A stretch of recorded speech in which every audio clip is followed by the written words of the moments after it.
Hello everybody and welcome back to Legends of Zowo. Yeah, that works. This week there were some problems and one of the players decided to not play, so instead we have a one-shot for you guys. So, can everybody introduce their brand new and interesting characters?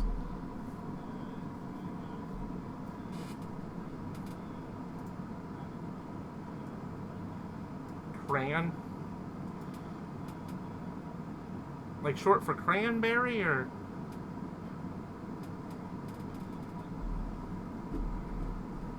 Sure. Biddy? Biddy?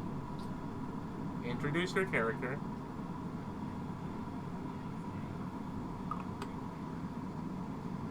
Yep, good. That's just wonderful. And Gunmetal, are you back yet?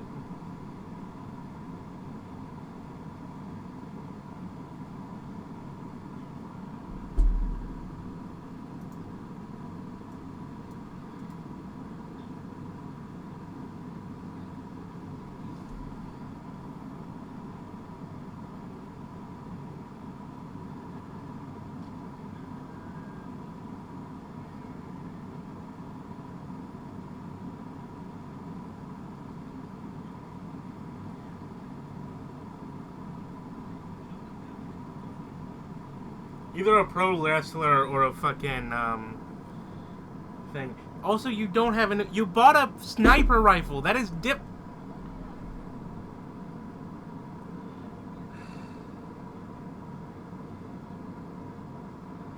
You can't, or else somebody would have already. Anyway. No. Shush. Shush.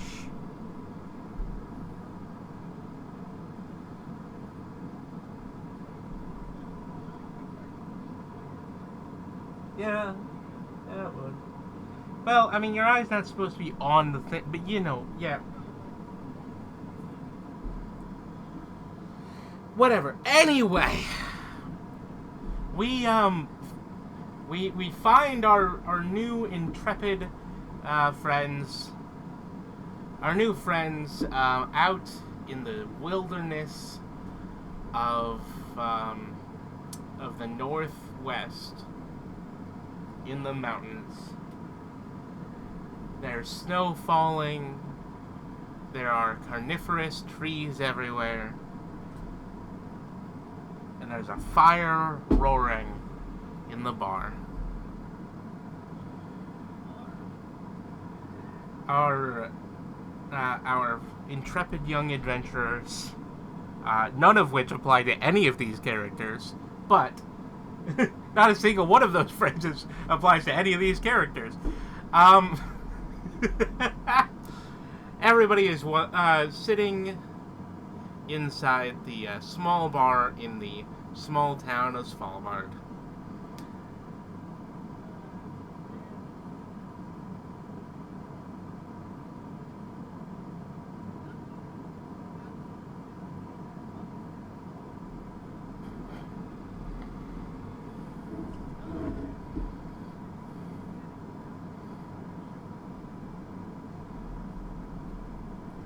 Oh, you should buy yourself a winter coat, don't you know?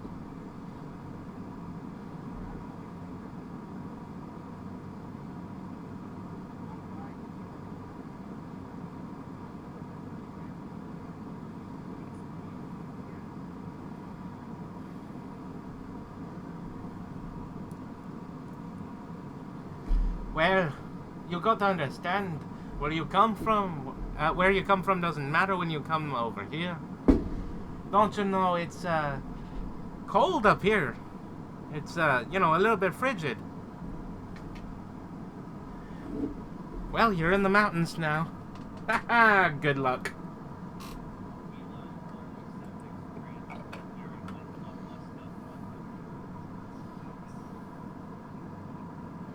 Let's hope the beast don't get you.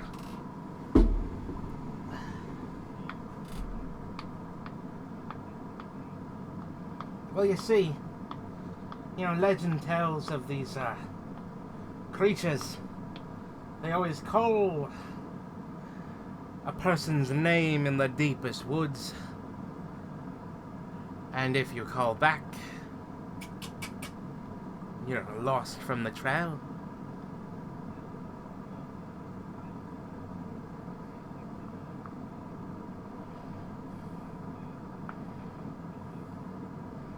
Honestly, spiders would be nice. Out here, all we've got is, well, wolves and moose.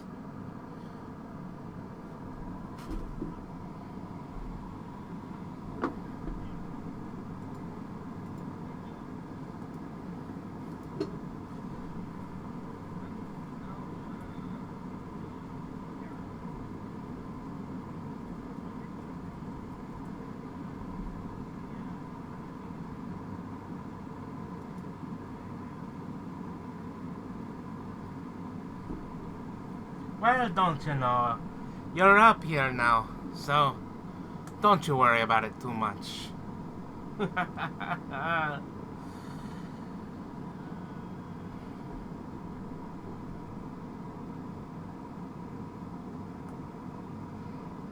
There is a set of metallic hooks hanging by the door.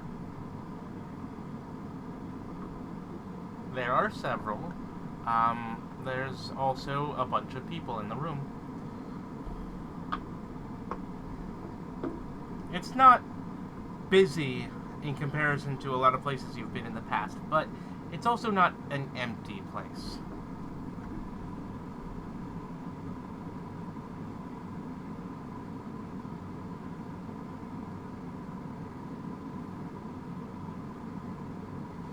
Well, out here there's not many,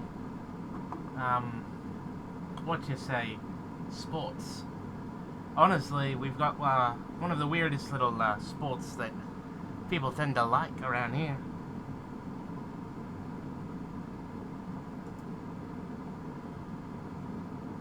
Well, there's competitive shooting, there's hockey and ice skating, and of course, there's cornhole.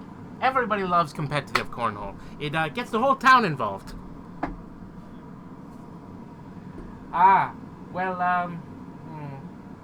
How do I explain this?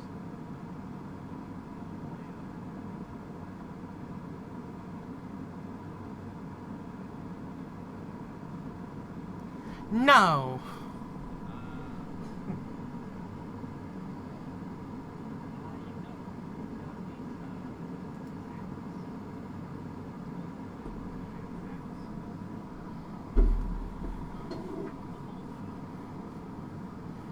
It's really fun. You should join it with the family sometime.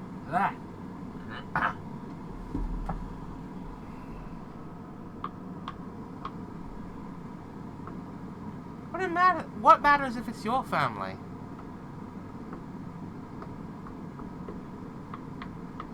Me and the missus and the kids, we love to get and join a good game of cornhole.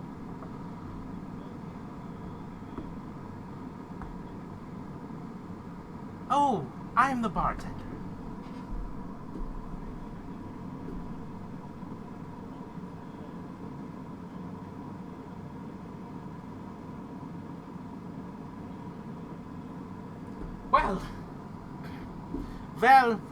Well, in my experience, there are two types of drunks.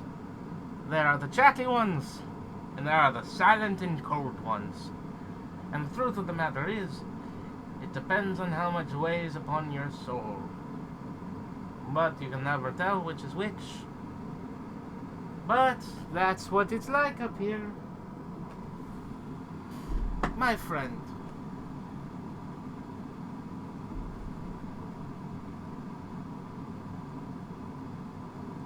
Well, you've got exactly one thing stronger, if you're willing to try it.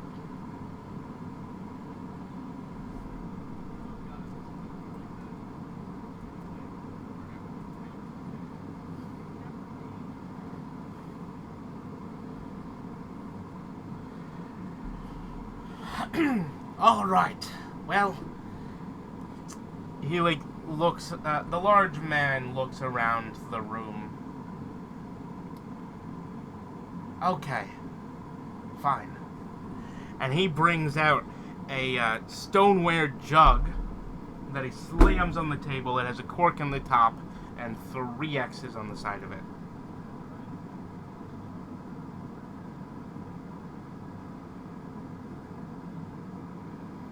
That's not the type of thing that you want to drink this out of, hon.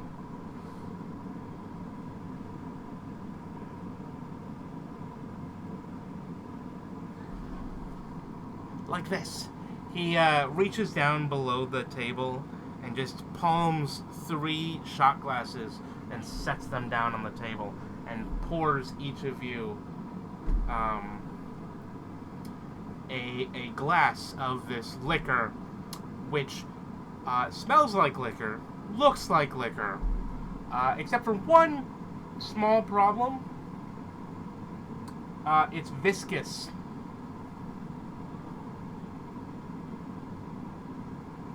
Not that viscous. Yeah. It looks like a cough syrup.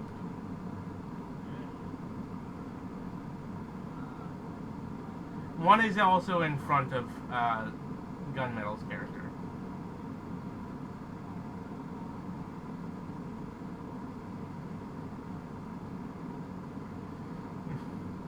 All right. Con checks. Con checks.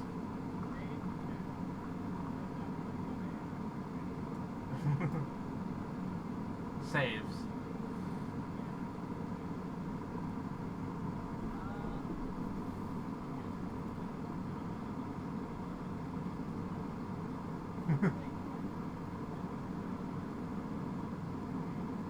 No, you pick the other one.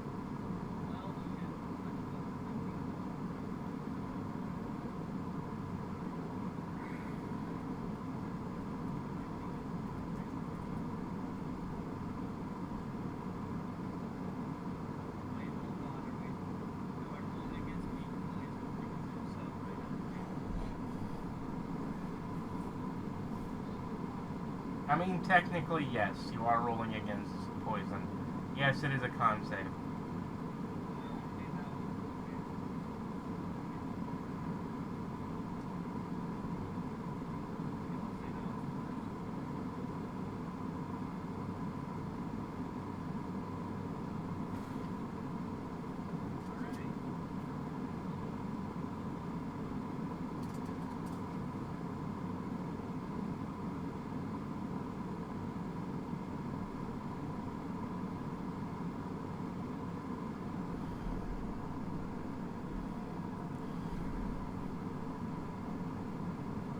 Okay, and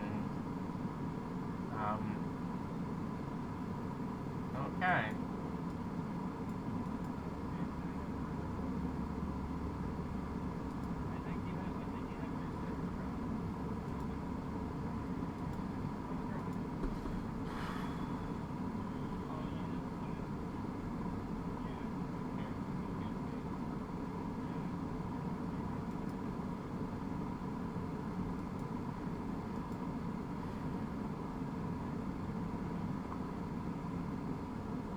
What was I saying?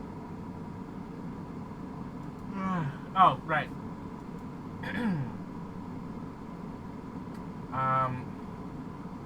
Crayon is immediately hammered. The bird, on the other hand, is sloshed. The wolf, fine. Completely and utterly fine.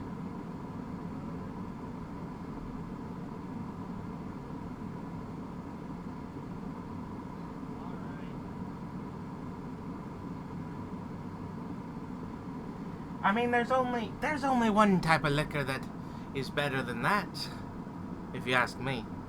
But that stuff's good old-fashioned, true maple rum. It's proper good.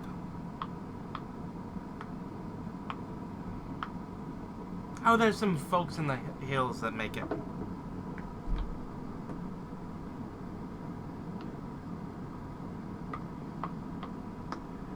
So, the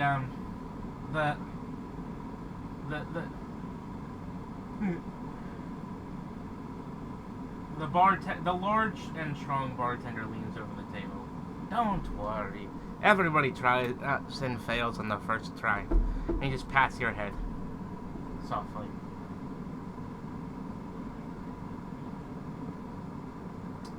You are not really able to do that. You don't have the coordination.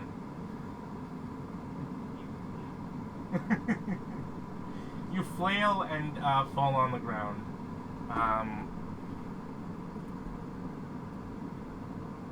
Take 4 points of bludgeoning. I rolled max damage. Did I start recording? Yes. Okay, good. So, Wolfie, there's one type of shot that I've always wanted to get a customer to try out without any ideas, don't you know? I was wondering if you'd be willing to try it. Make an old man happy.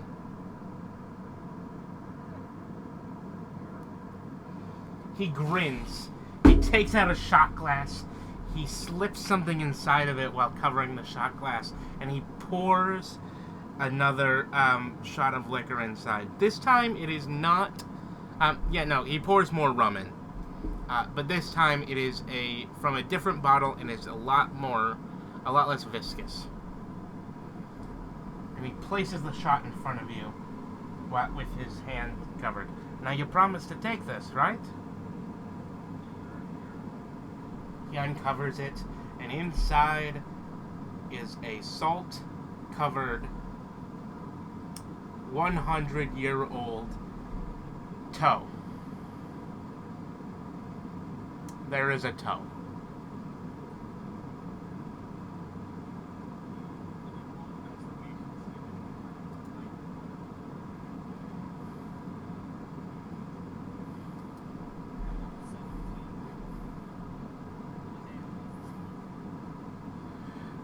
It seems to have at one point been from a mountain lion.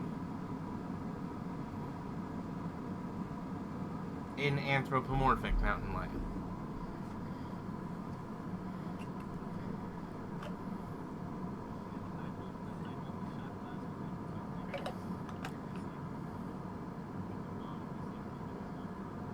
Now no biting it. Now no biting it. Those things are hard to get replacements for, don't you get it?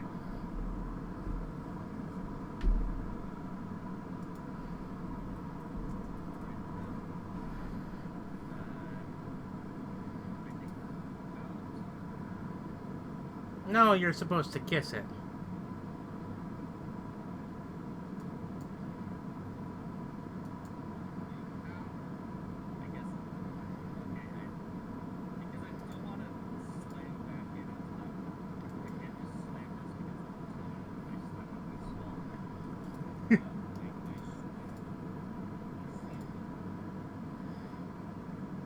Keep going, keep going, keep going.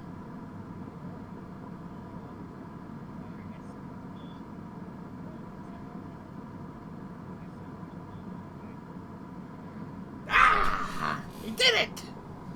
He grabs the toe and he sticks it in a bag of, in a jar that is full of salt. Sticks it back on the back. You just had a sour toe. Ah, one of the best cocktails around.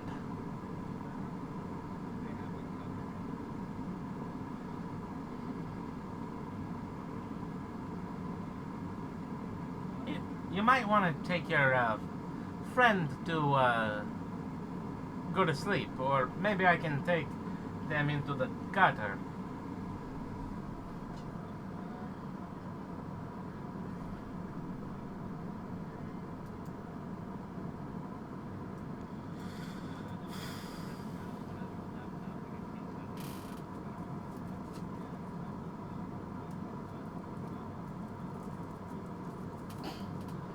Stop throwing shade on record. Anyway.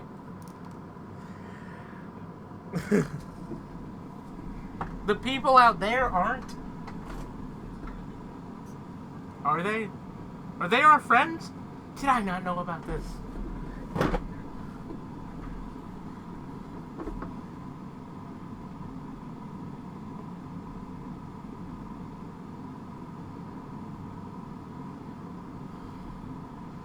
Like, we can't have parasocial relationships?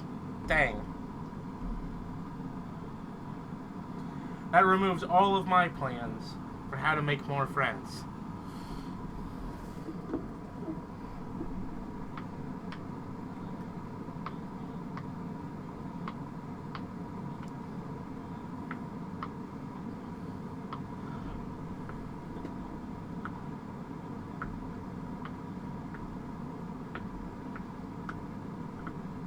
So what do you say, Mr. Wolfman? Should we throw them in the gutter, or just bring them to a room?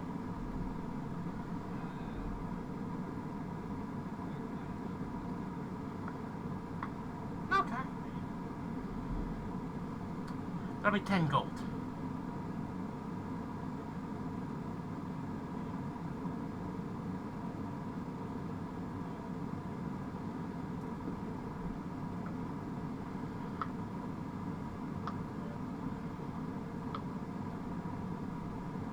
He takes the gold happily.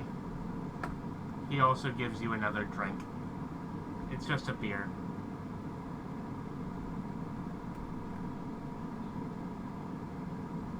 What?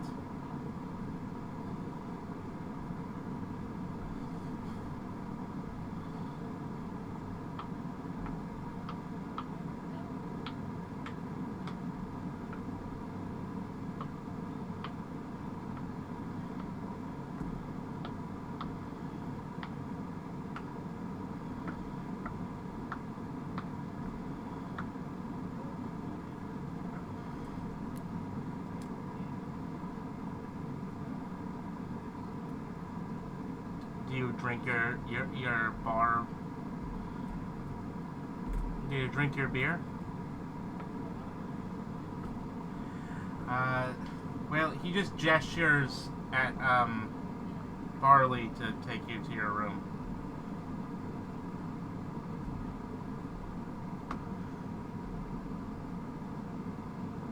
Well, Barley's gonna take you to the room.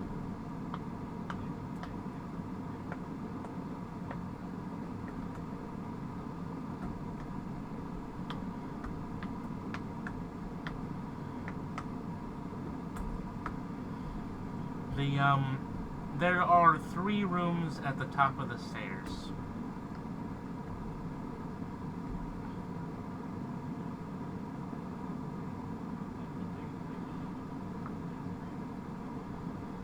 Okay, you use the key to open the room. There are 2 small beds set on either side of the room.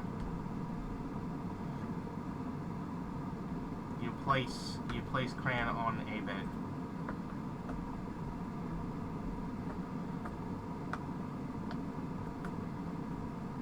Bunny Wabbit.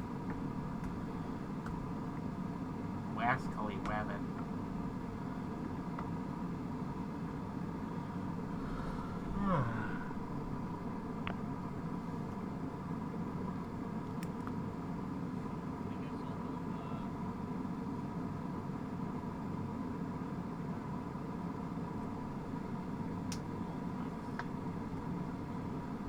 Oh, neither of you have bought rooms yet.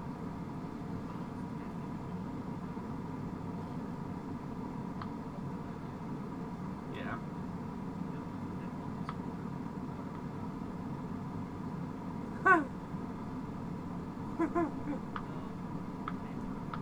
You paid for a room with 2 beds.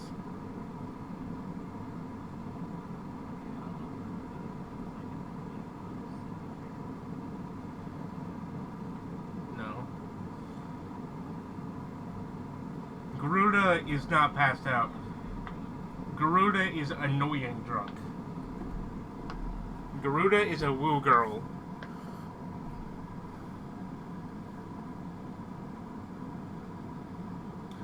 Garuda is a woo girl right now. Woo!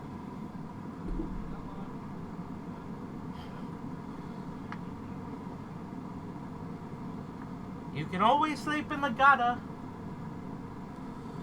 You can always sleep in the gutter. I cannot do a Minnesota accent. Gotta.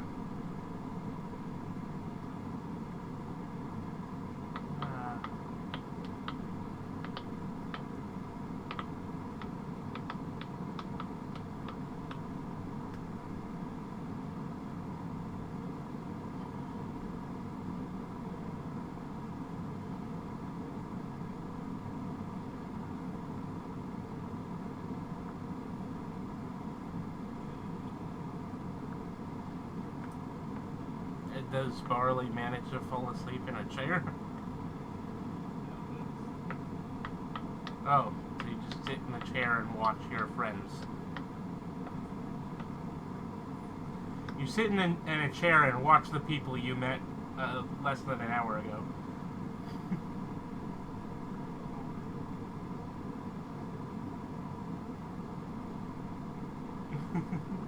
Well, you're all in this small town. Well, you're also technically drunk with the rest of the bar.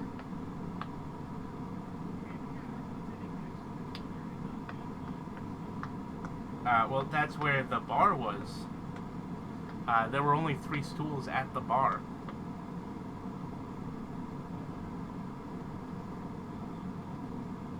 Oh, yeah.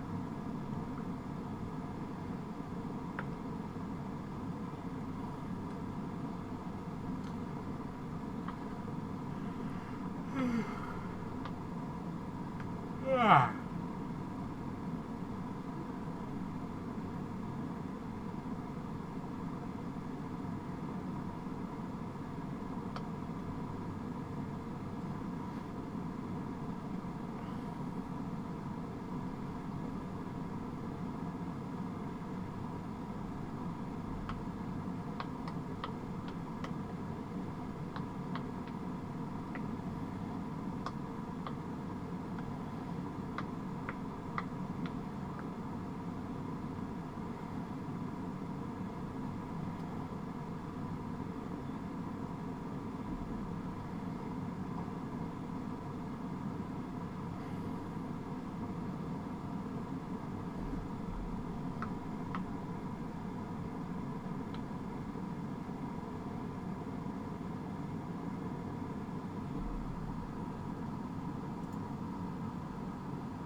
As you guys walk down the stairs, you smell rot.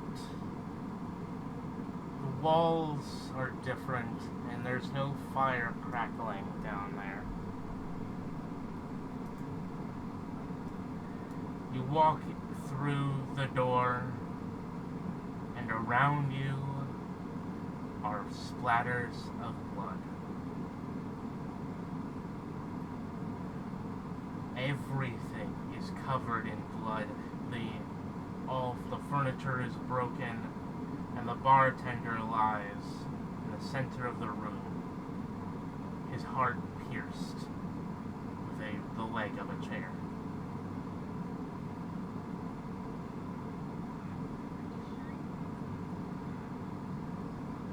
Also, his stomach area is cut open and his intestines are out.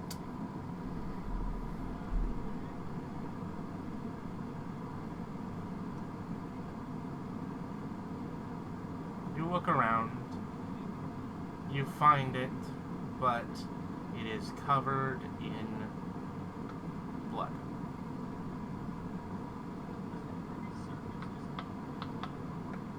Mostly.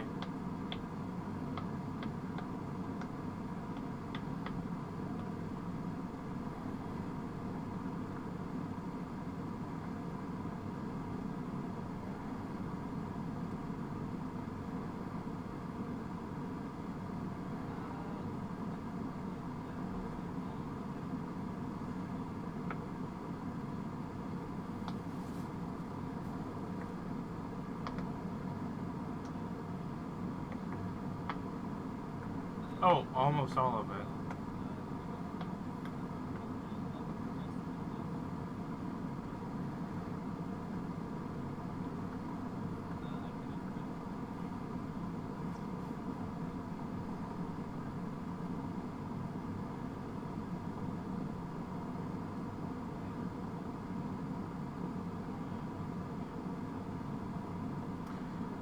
Remaining inside of it are 45 uses.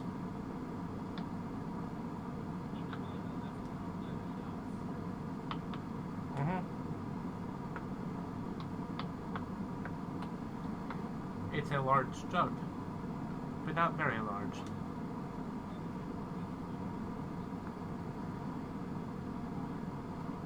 Yup.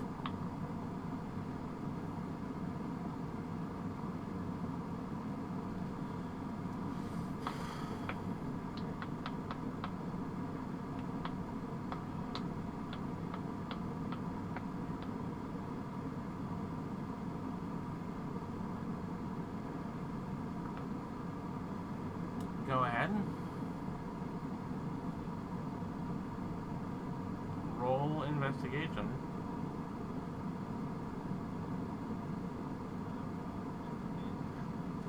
You find no maker's mark whatsoever.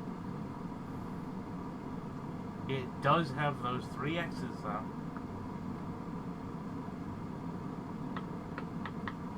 It's been refined 3 times.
They are in tatters.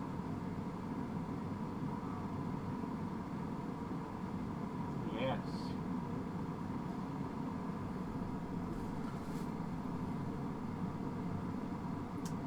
$550 gold.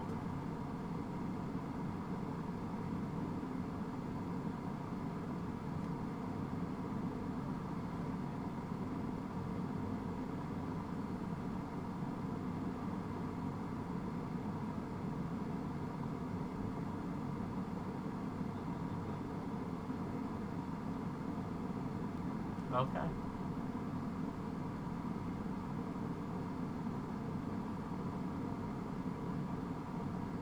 There seems to be a kitchen.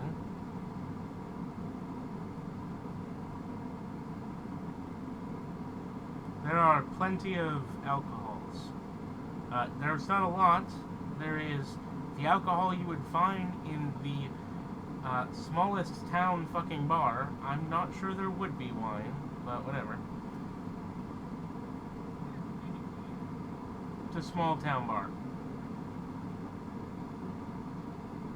Okay. There is a kitchen area.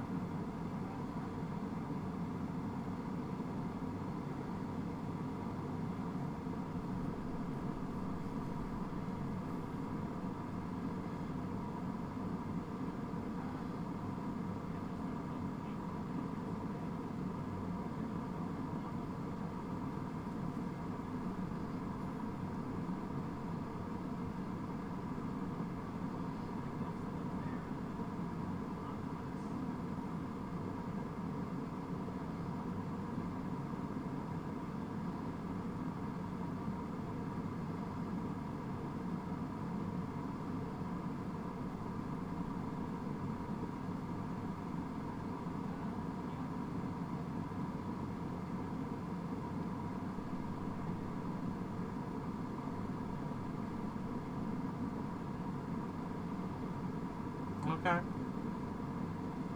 Do you all leave?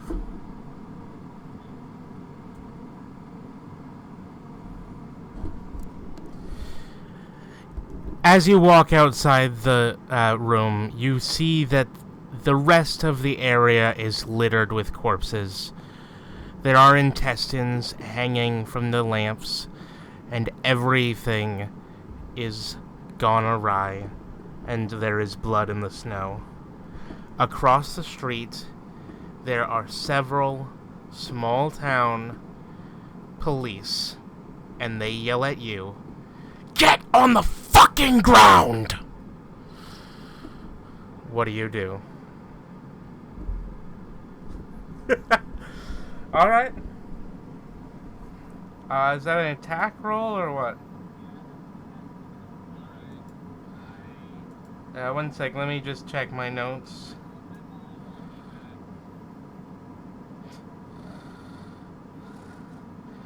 This is an awkward music to wait to.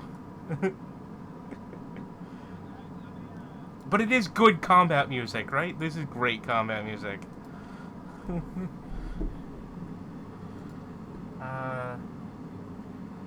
Probably, but let me just look up to make sure. I need to get the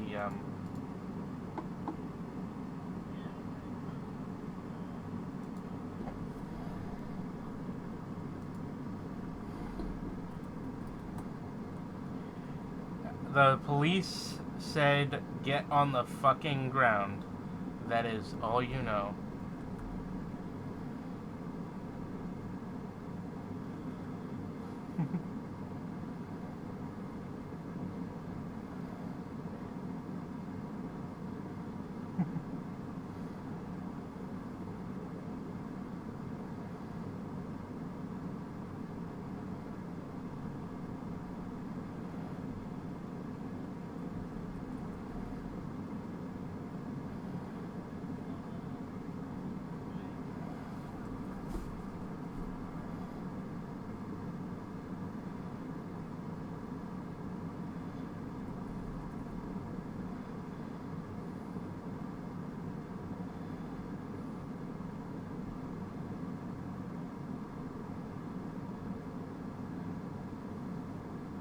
I'm just trying to get some stuff. Just give me a second.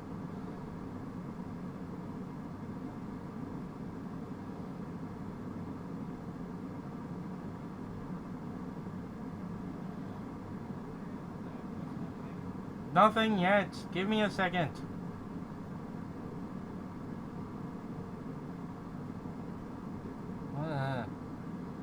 Shush.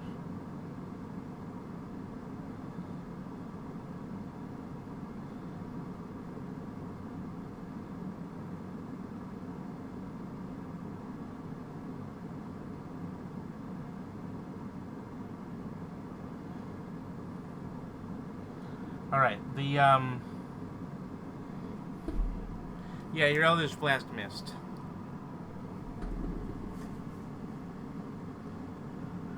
Roll initiative, I guess. That's not a thing in 5e. Mm-mm. No, surprise is not surprise is a thing as a condition, not as a special round. It doesn't matter. You just attacked a police people who had guns pointed at your head. They're not surprised.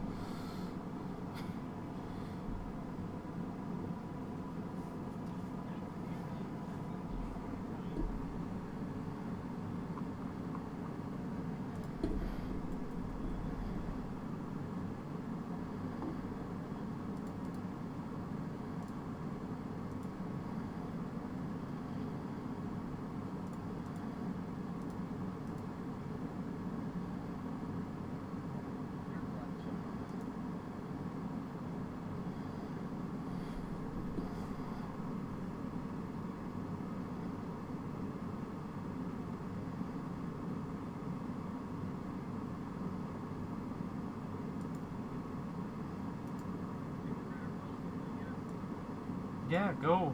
Do it.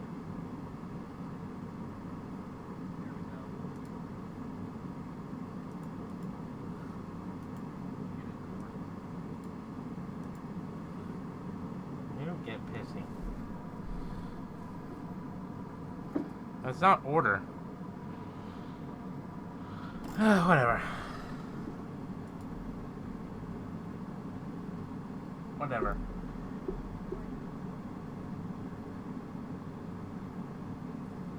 Let me just,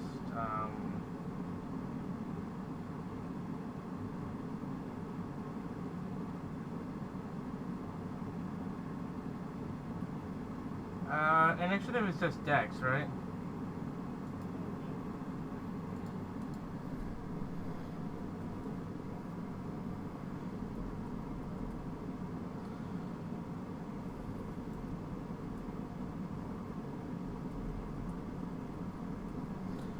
So they didn't get great rolls. That's 4.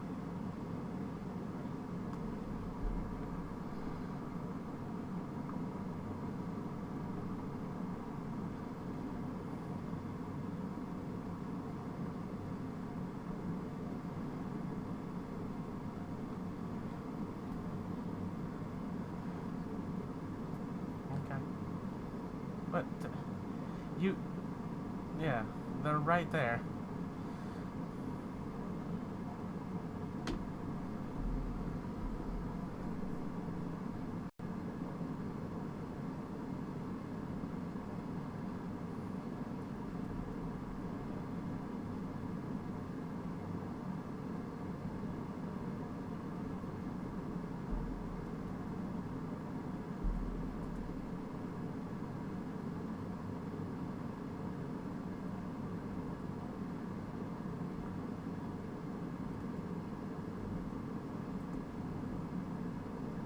Okay.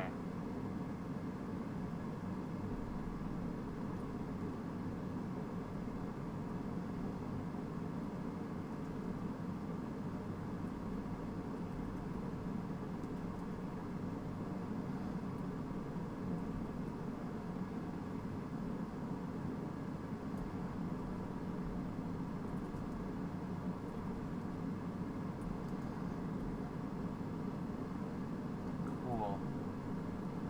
Okay, I'm ready for combat.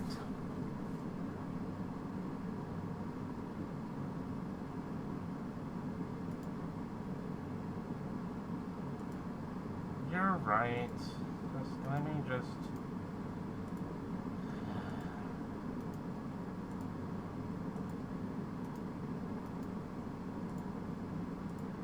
I have a secret rules in the regular thing, but I didn't want to fucking make a second fucking thing for this fucking game.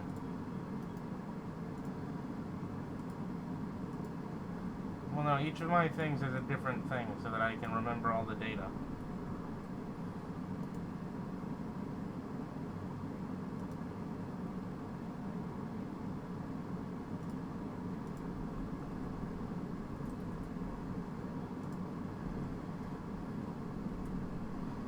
Huh? Yeah.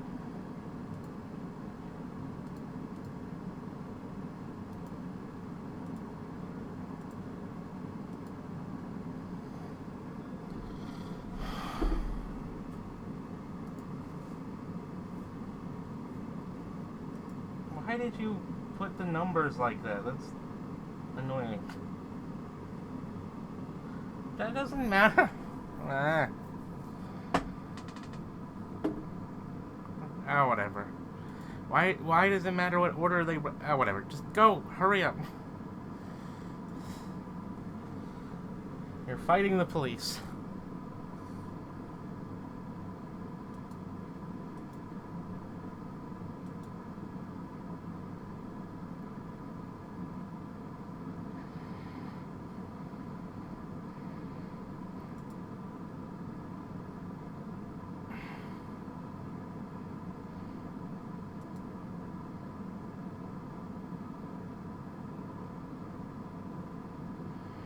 Those motherfuckers are shooting at us! You sick bastards!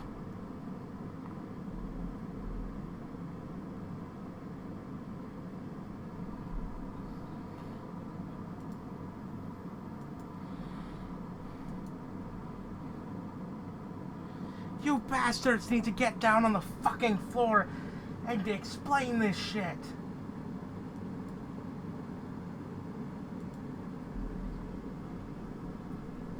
Then why the fuck are you firing at us?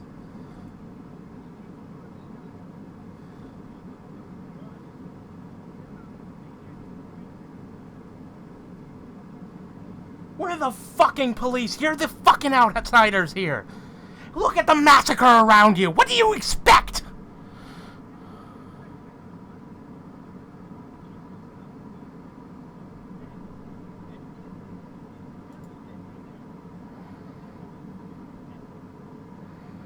Yeah, but your fucking job is to set your weapons on the floor and get on the ground!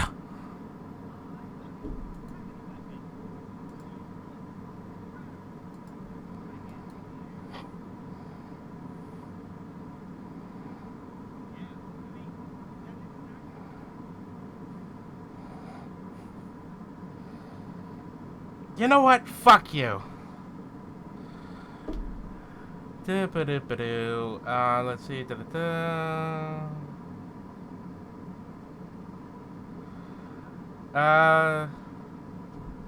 Yeah.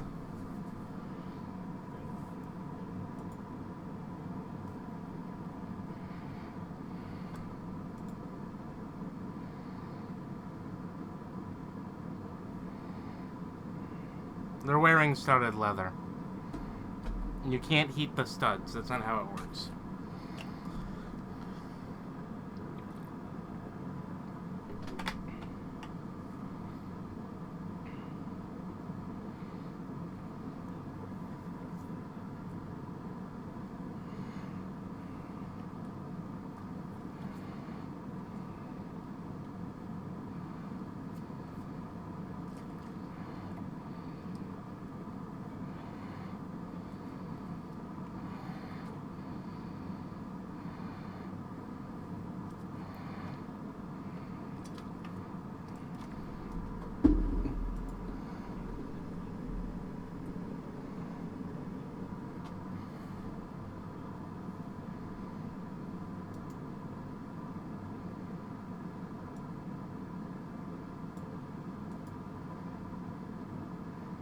So, Garuda?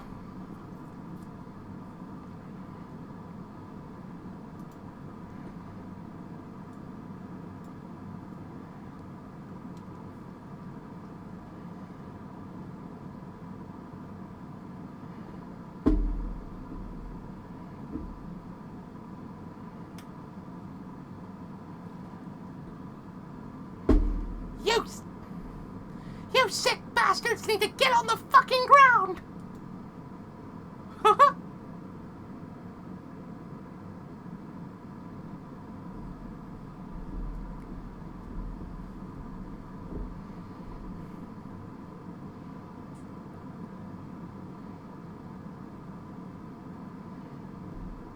Right? You have to either be hidden or you have to have advantage of some type. You don't.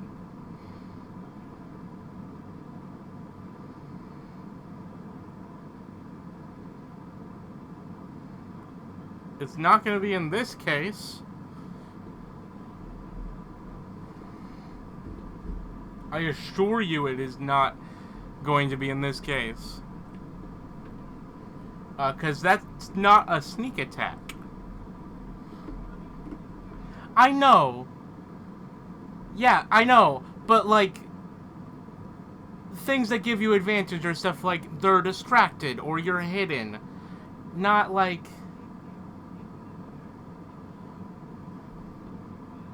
Yeah, what the fuck is he gonna get advantage from, though? There's no advantage here to get.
Because Livier doesn't do shit.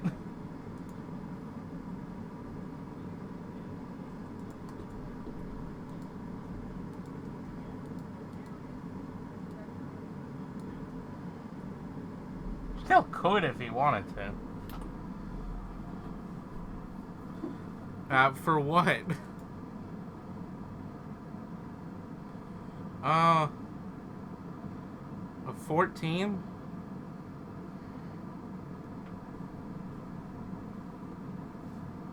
You are in the street. There's...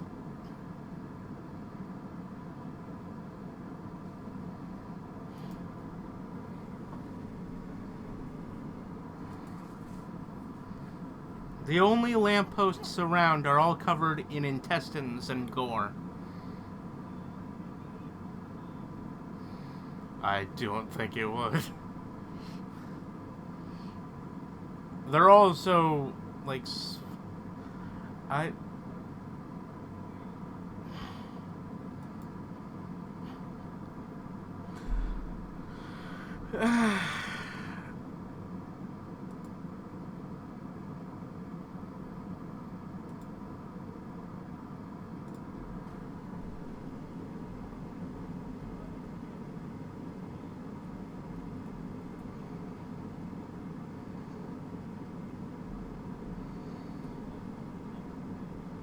What do you think I'm doing?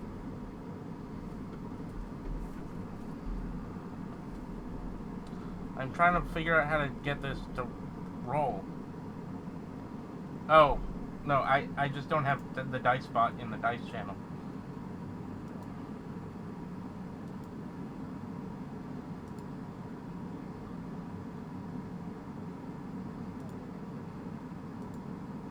I had to add a secret rolls one because you were mean to me. Shut up. Alright, so... You rolled a 14? 3 of them are staring at you.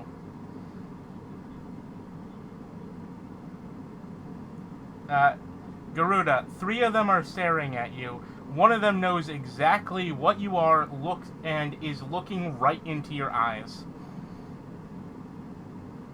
And then does like a little gesture, being like, I'm watching you.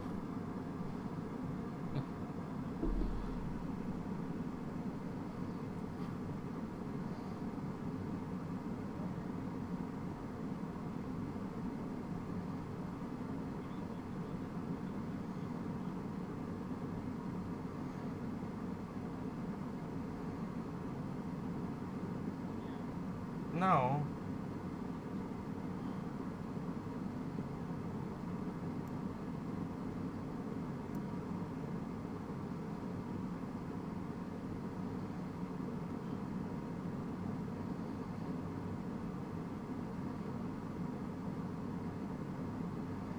Okay.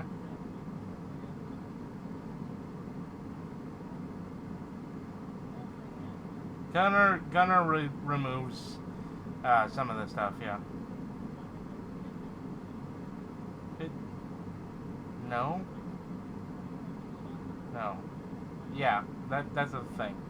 Anyway.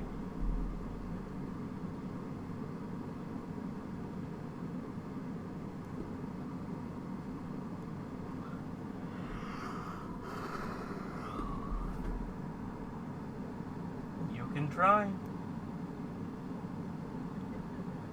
Which one are you shooting at?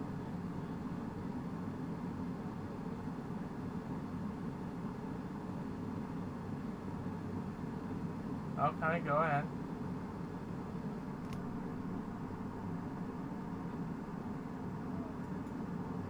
Kiki. It's cheeky with a CH.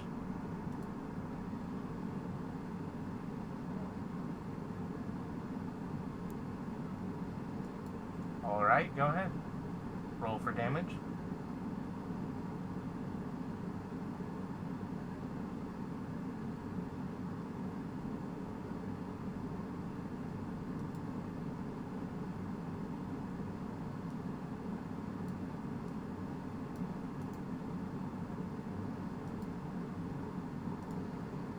$27 damage?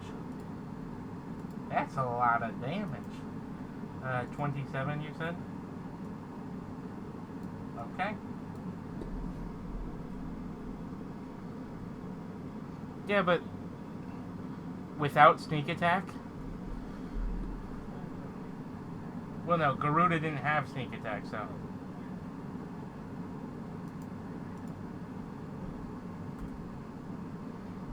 Well, yeah, because you can... If you can, with a crit, you can double sneak attack, and that's pretty fucking scary. Which can also be doubled by a crit. Yeah. You can go hard.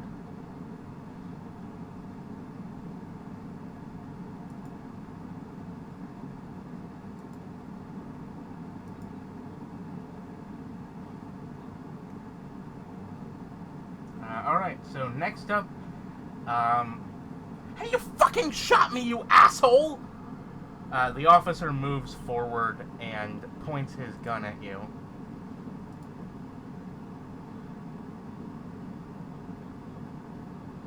Huh? Oh, they were 30 feet from you at the start.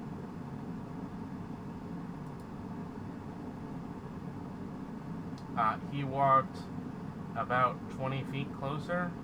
No. Yeah, he walked like 20 feet, he walked to about 5 feet from Garuda, but Garuda is 10 feet away from the rest of you now, after hiding.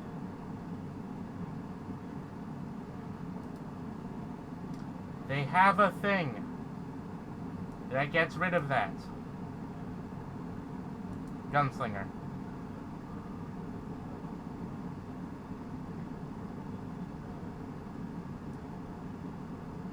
Gunslinger doesn't impose disadvantage and ignores cover.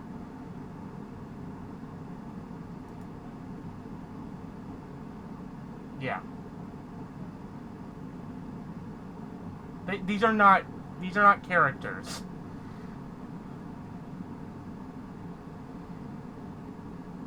These aren't characters. Well, anyway, he's firing at you.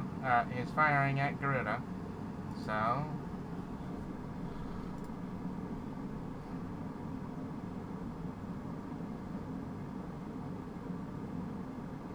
how does that work?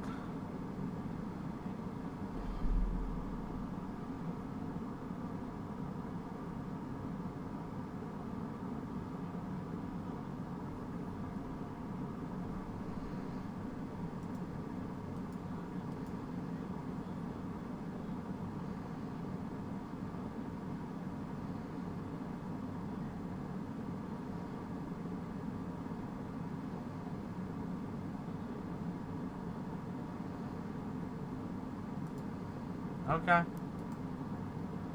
Roll 2, do 8.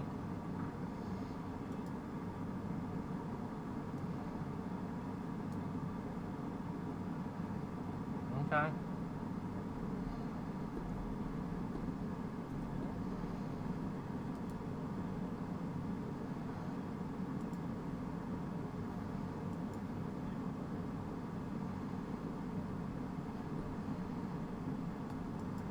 Let's just say this isn't going to be comfortable for chat.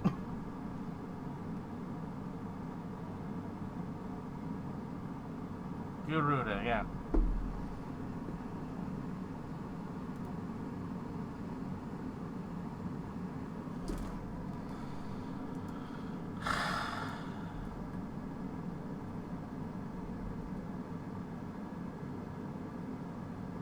$14.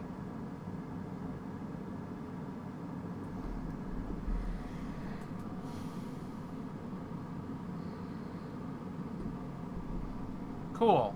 Good. Perfect. Guess what he can do because of that?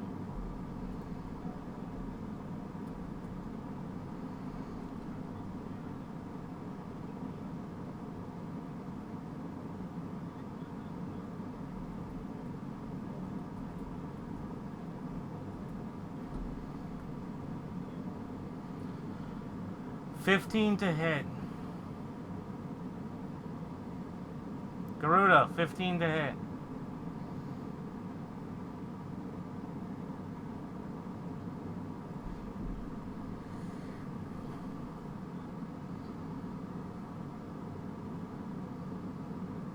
Okay.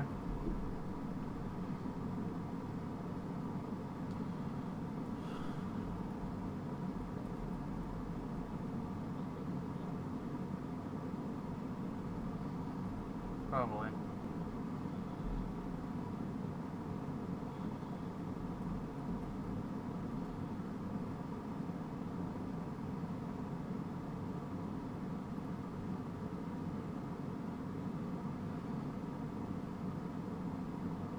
Okay, so that ends up being 11 damage total. That's after having it's 22 damage, 15 of which is poison.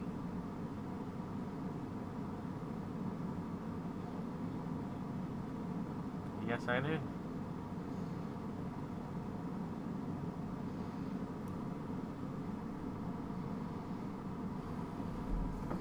It didn't matter because the first roll was lower.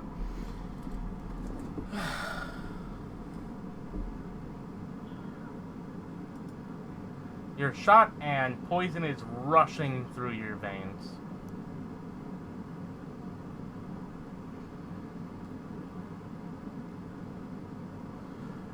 Next up is Officer number 2.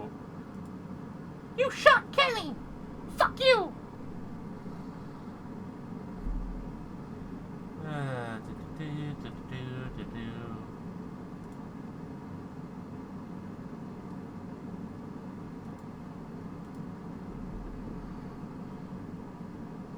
$18 to hit Garuda.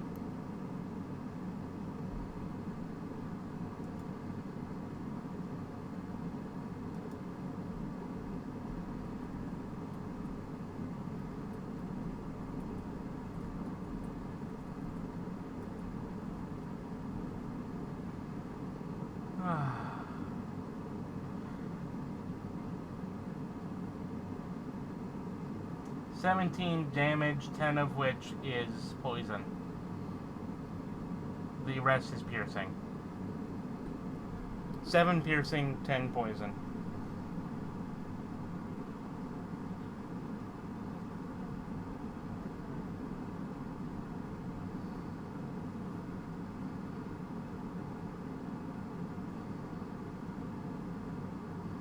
What kind of person shoots at the police the first chance they get?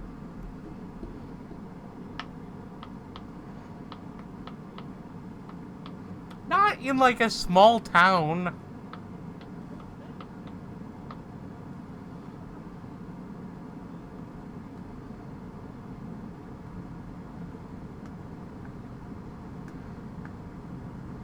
Well, clearly they are bothered to do something about this murder. And you're obstructing justice.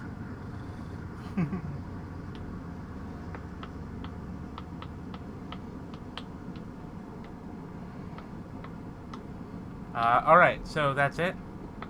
Next person. What?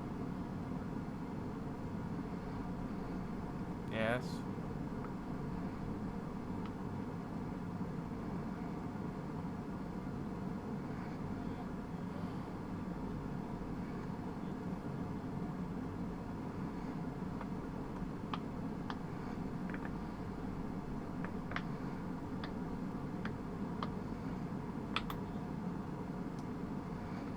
Well, you're supposed to enter it in.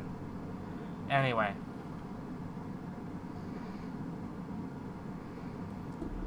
Anyway, third person. The fuck is wrong with you people? Get on the ground! I'm gonna make an attack towards...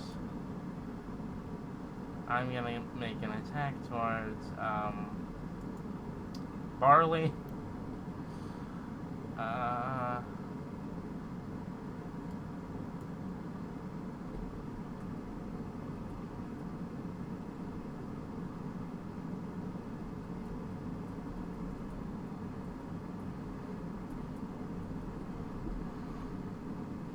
Does a 24 hit you, Barley?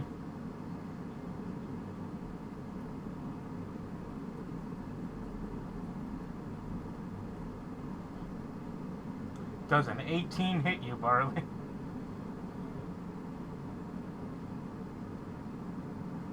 No, the other one was 18. It was 18 plus 6, and now you got it down to 12 plus 6 is 18, which I find funny.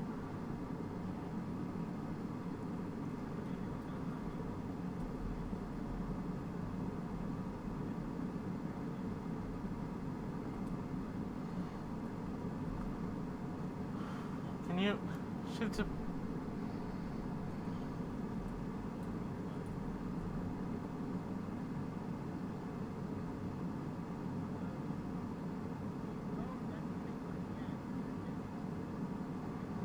Well, you did move, so... Hiding is moving!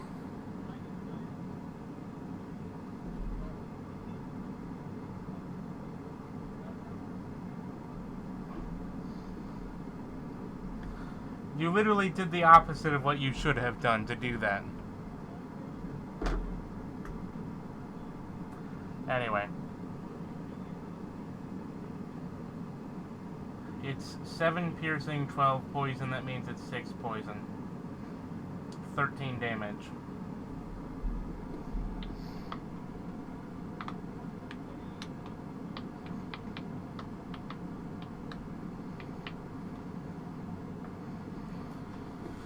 Okay. So that's the 3 first policemen. Next, it is Cran's turn.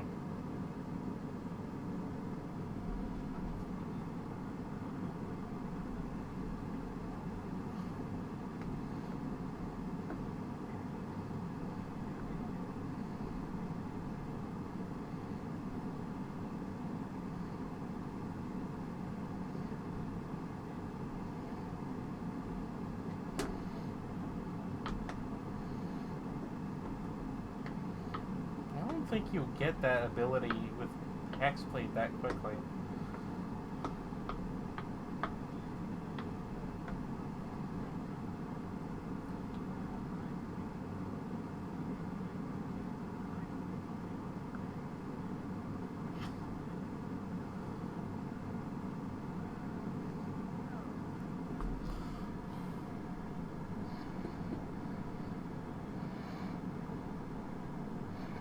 Go ahead.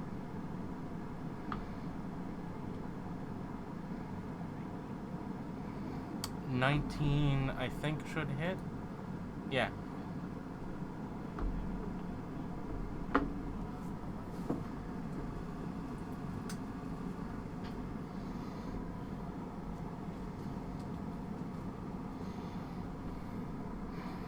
$11 piercing plus 3 electricity. So that's 14 damage.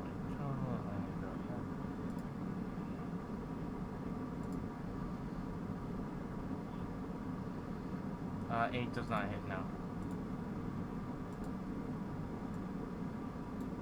so that goes down to...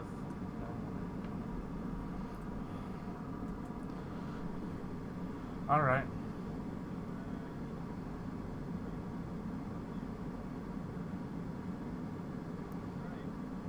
Alright, the fourth Pistolero.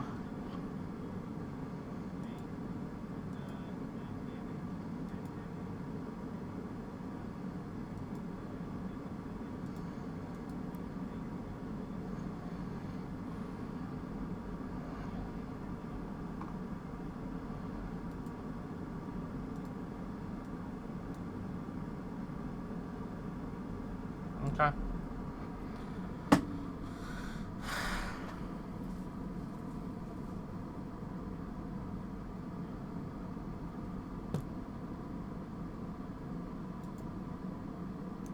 Okay. The fourth Pistolero. The fourth policeman, police woman takes out her gun and shoves it in your collective faces and fires at... let me just determine this.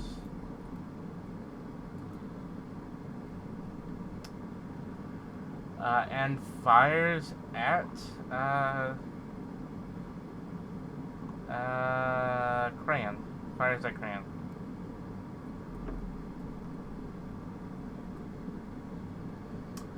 Does a 19 hit.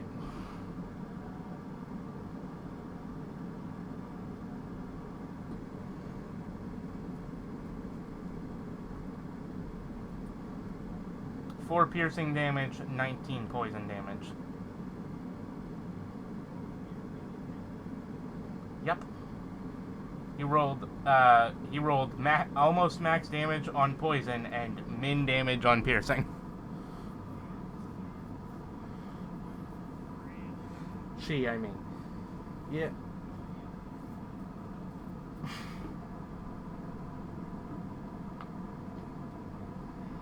It is now Barley's turn, I believe. Barley's top of the turn order.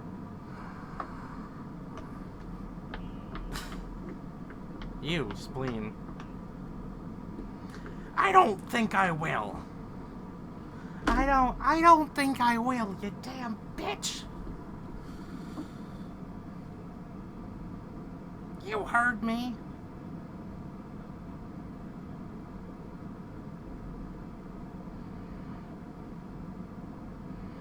Fuck you. By the way, she is an actual female dog.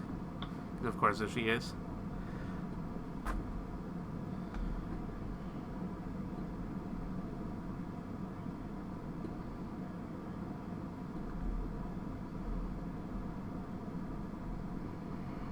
Kenny was the one that shot at Garuda, which is within 5 feet of Garuda.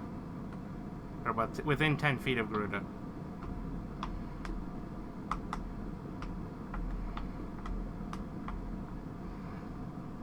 Uh-huh. Go ahead.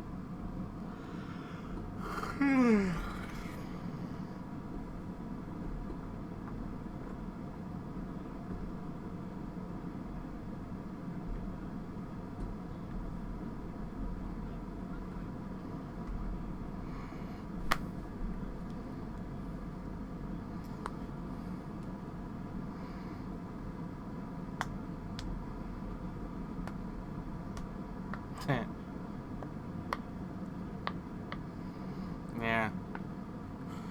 Anyway. Next. How much did that heal? Okay.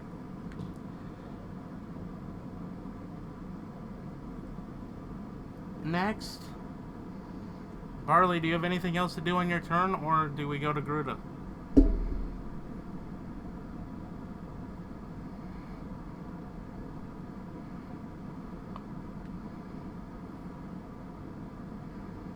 Alright. Garuda, it's your turn.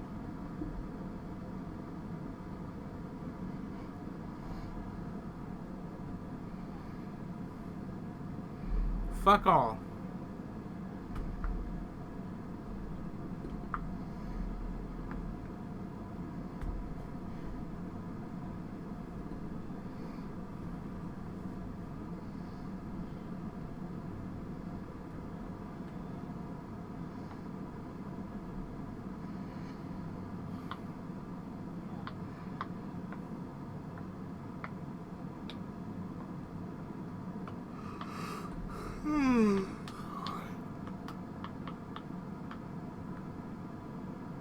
Anyway. Yeah.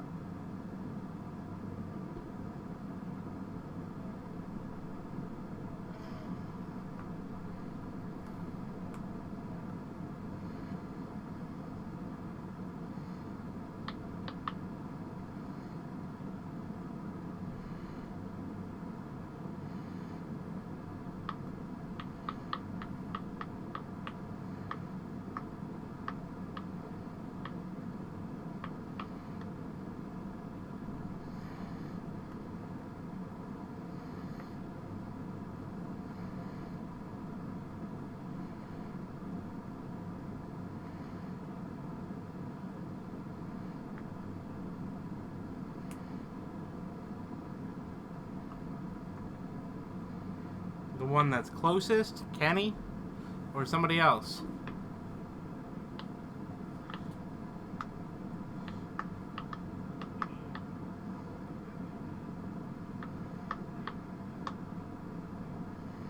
Yeah? It wouldn't matter. They have Gunner. Gunner gets rid of the penalty. And so does Gunslinger, which is what the officers have. So, yeah, no, that literally no one has the penalty but, like, you. But you don't have ranged weapons. So. Eldritch Blast doesn't have the penalty, though. It does? Huh. What did you hit? What? That does not hit.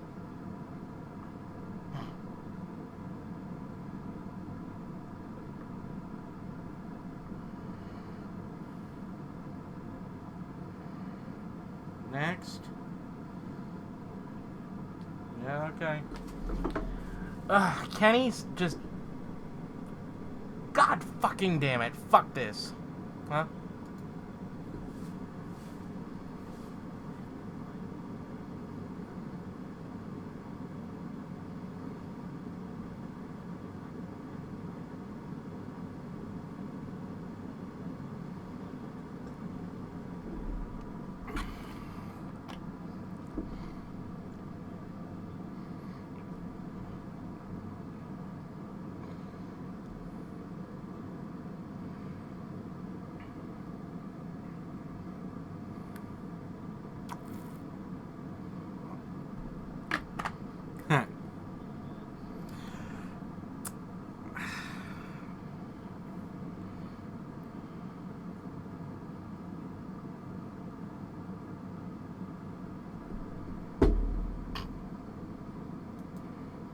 Popo. Kenny drops his gun and takes out two short swords from his belt and holds them in a crisscrossed manner before moving forward and attacking Silver's character, Cran.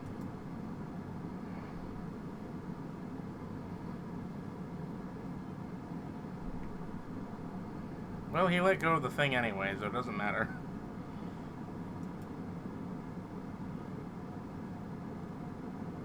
Well, no, that's not how he... It's not... I mean, yes, but it wasn't... That's not how this pistol worked. Do you really think they would all have, like, gunpowder and somehow still be poisoned? How would that work?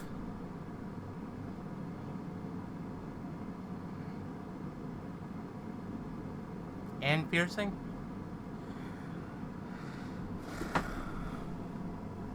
Anyway, the drow takes out the two short swords.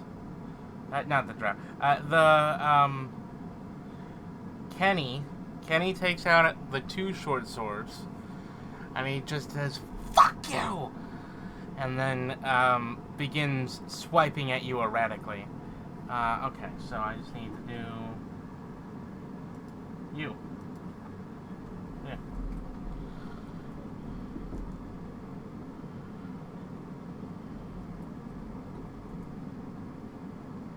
That was a 20 hit. Alright. He swipes and misses and nearly loses his balance, but doesn't, and then hits you with his second swipe of his other short sword.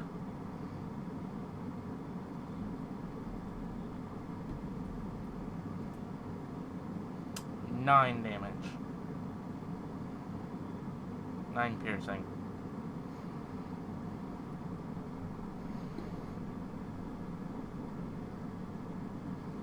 Now the next officer.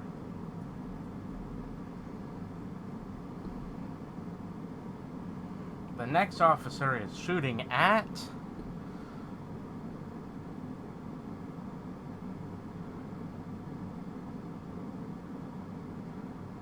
Let me just do this. The next officer is shooting at Garuda. Does a 24 hit.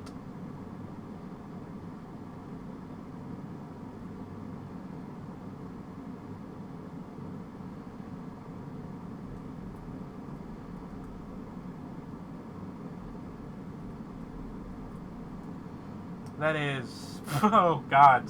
That's horrible. That's 8 piercing and 3 poison. That's 3. And I think you should know by now that it's 2d10. They got 3. That is so bad.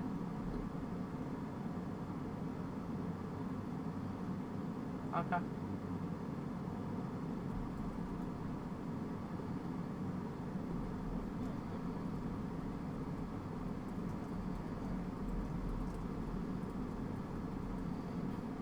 The next officer goes to shoot.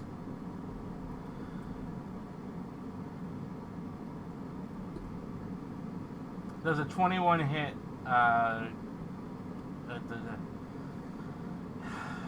Crayon.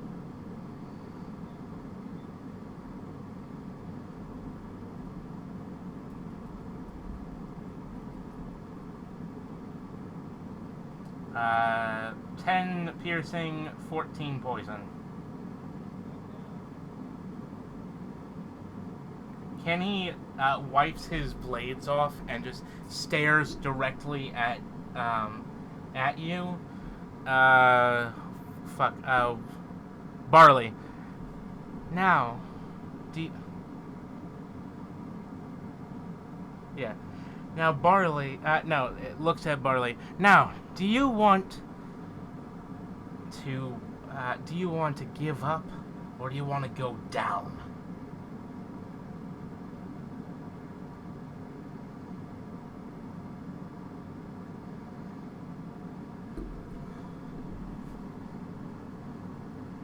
No, you will be either get on the ground right now, or I am taking you down.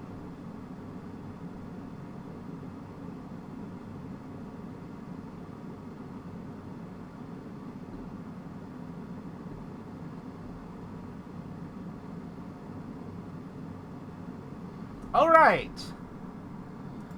One sec. Let me just grab the next music.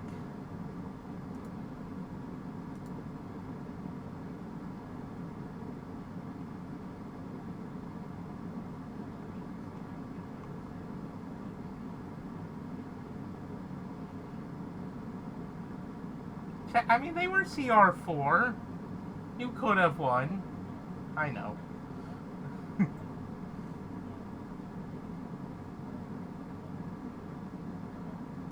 Yeah, I know.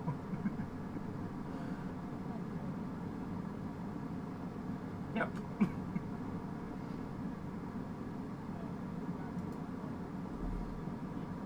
Yeah, they're not... CR's not a science, it's an art.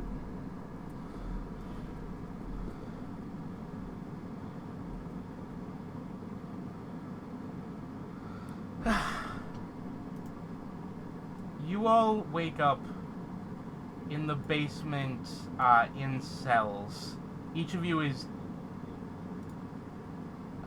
You all wake up at half health, except for, thing. Yeah. Barley, you don't wake up.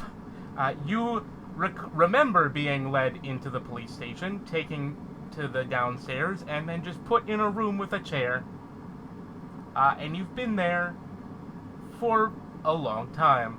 The other two of you each wake up in another gray plain room with a white chair and a small desk. You are both asleep on that desk. You wake up. Your health is half.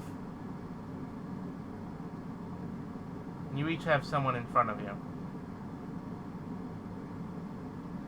Except for Barley. Barley was... Kenny is in fact in front of you. I could say the same thing about you. I'm so sorry, sweetheart, but your fancy city lawyer can't reach us right now. You see, we're in the middle of a blackout, and I'm so sorry, but we're gonna have to continue the legal proceedings without you having your proper representation. I am so sorry.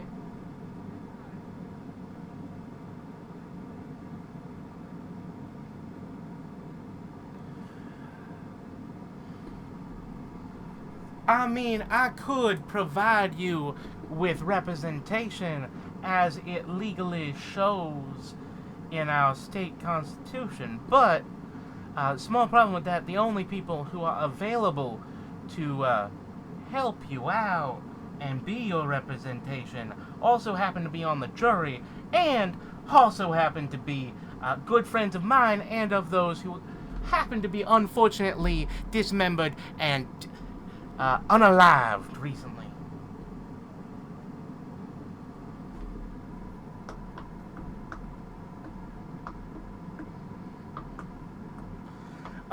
Like I said, that would be perfectly fine if you were, on the record.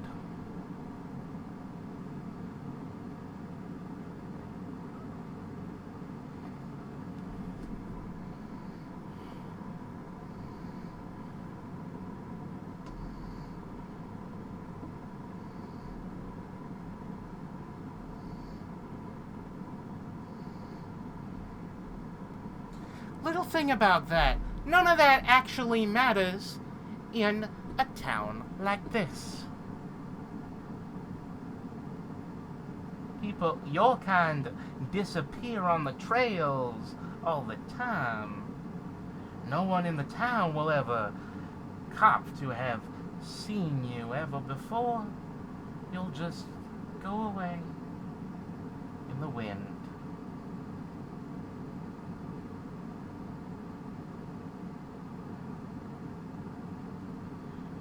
Frankly, my dear, I don't care.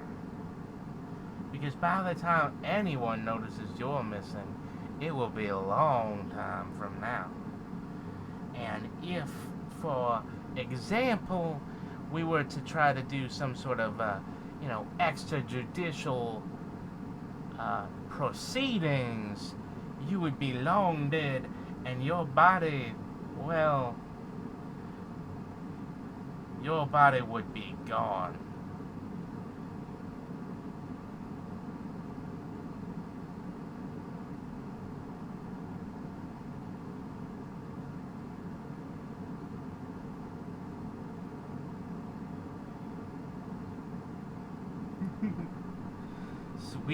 Sweetheart. You realize that the closest town is 5 days away. And the closest town by your definitions is more than a month when you're walking on those dusty trails.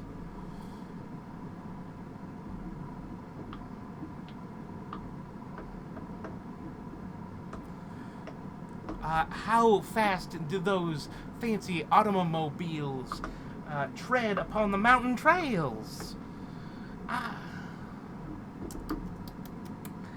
You simply don't seem to understand the position that you're in right now.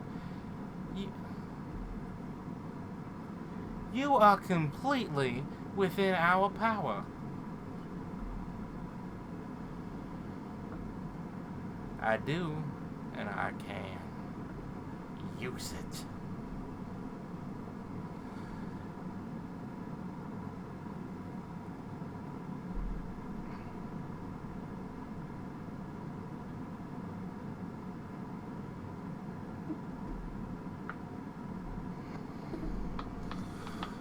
My dear, there are only a few people around here who could possibly do something so violent that is in the neighborhood, and we take careful care to keep an eye on them.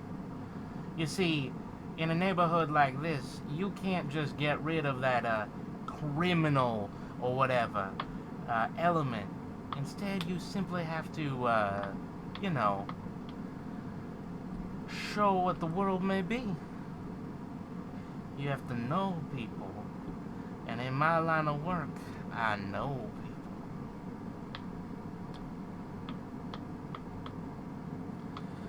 See, sadly, I do not, because we were keeping an eye on all the people that could possibly do this, and yet they're all clean. Every single person.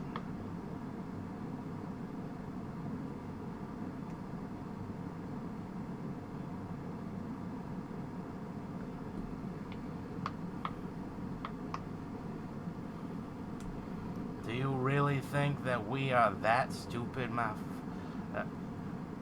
Shea? Do you really think we're that dumb?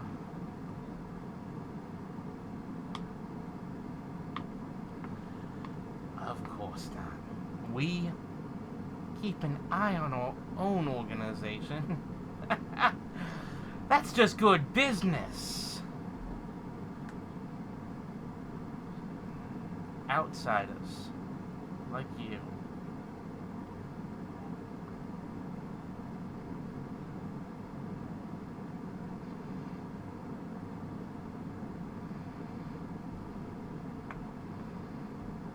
Oh, I'm sure somebody does. But the people I would usually be going asking for answers about, your kind who wander up here on those trails of y'all's, they're all dead. The lumberjacks are dead, the bartender's dead, and the vagrants are dead. And at that last sentence, he actually has a sad look on his face as he seems to remember a specific person.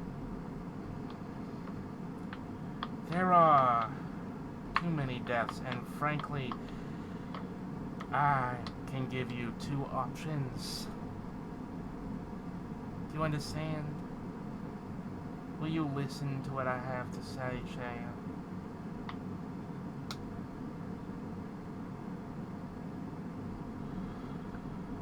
Simply sit and listen, or I will make you sit and listen, because I can tell you your two options right now.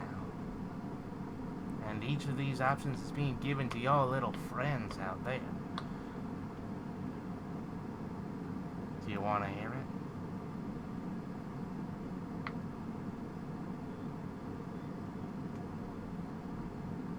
I mean, that's true, but I still, it is unkind to not ask a lady.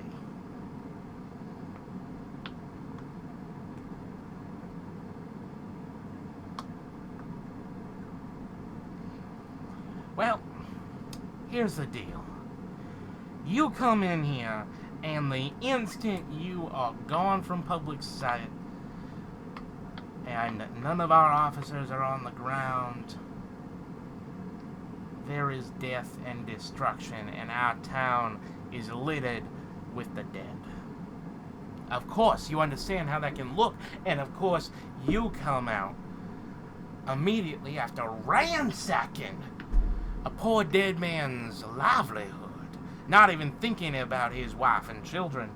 You come out of there, and the first thing you do is fire upon an officer and try to become cop killers? A small town like this, and you don't have many recourses. A small town like this, and you'll be tried and executed within the day.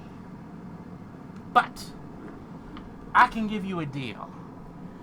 If you are really what you say you are and you didn't do this, and frankly watching your doodle-doo as you tried to fight us, I can perfectly believe that you had nothing to do with any of this. Well, frankly, all you gotta do is help us find who did.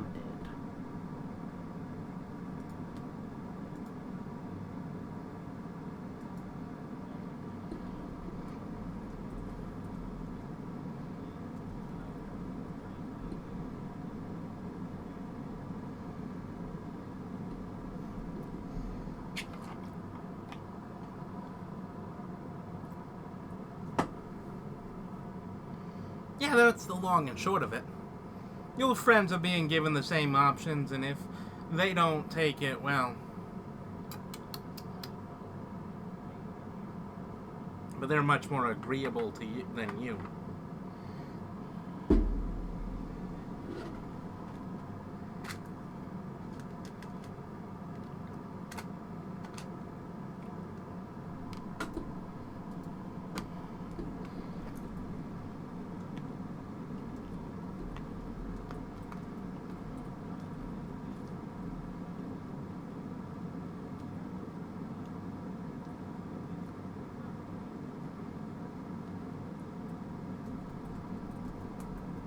Pretty much.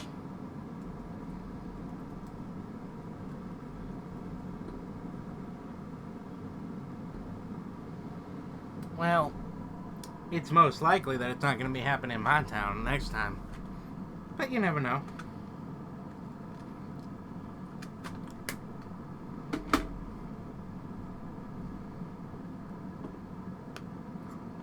Well, there did happen to be another incident like this not too long ago in a neighboring town.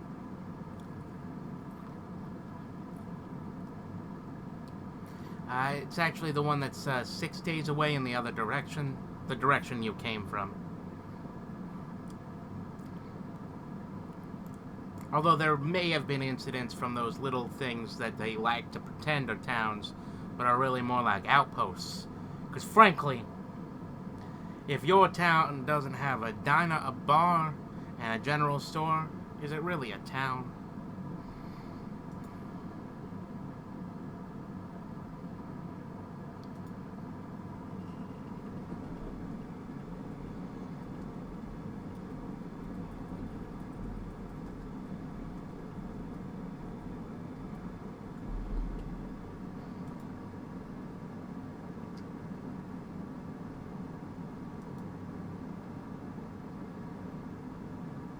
Do you really think that morality is my biggest problem here?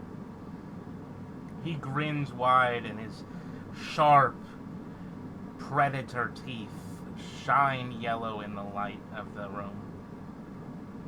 Frankly, I can never handle being a sheep. I'm a wolf, and I'll help protect the flock. At that.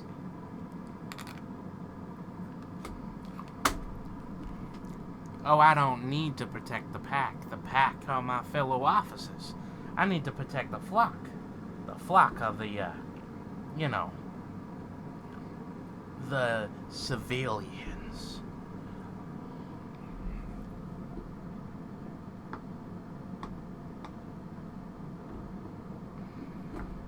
Well, it doesn't have to go free if you just find it. Pretty simple.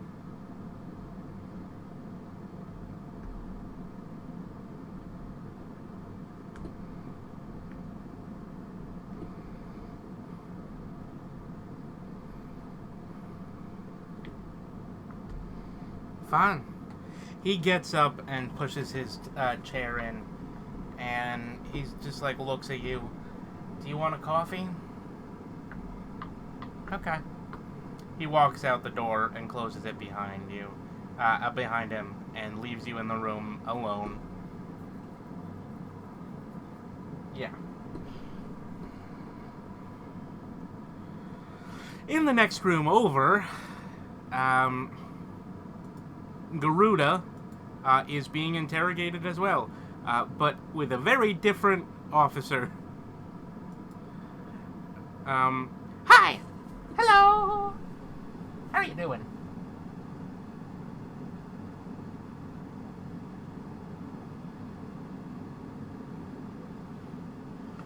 Oh! Oh. I know how to fix that! Come on. The smaller officer, just, like, waves you, and, like, gestures at something, and then grabs something from the floor and puts something on the table in front of you. It's one of those cakes, the ones that you buy from the supermarket with the plastic thing on top.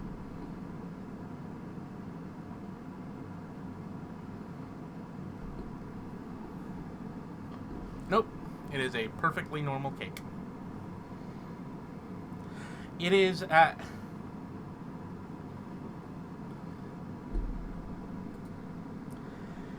well, you see, chocolate nullifies the problems with the poison.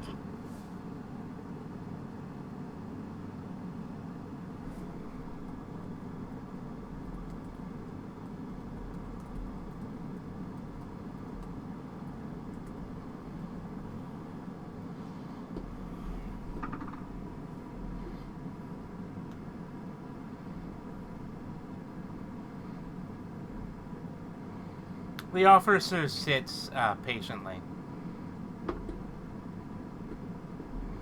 and waits for you to finish. Well, now do you want to talk about what happened?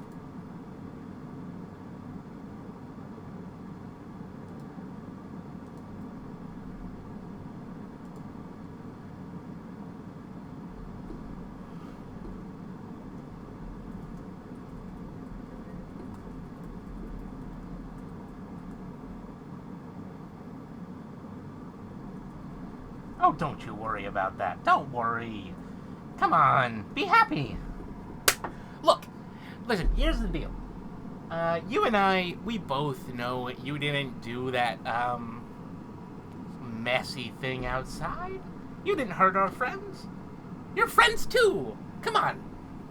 Besides, someone who could have killed all of them and that quickly couldn't have been beaten by us. Gives you a pat on the shoulder.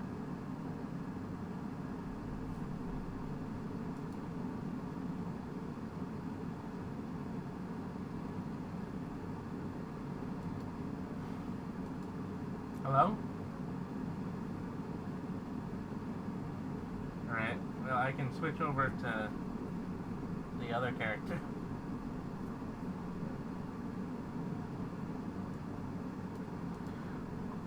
You and I both know that you didn't do any of that, because if you could have killed all those folks, you wouldn't have been so beaten so quickly by our officers.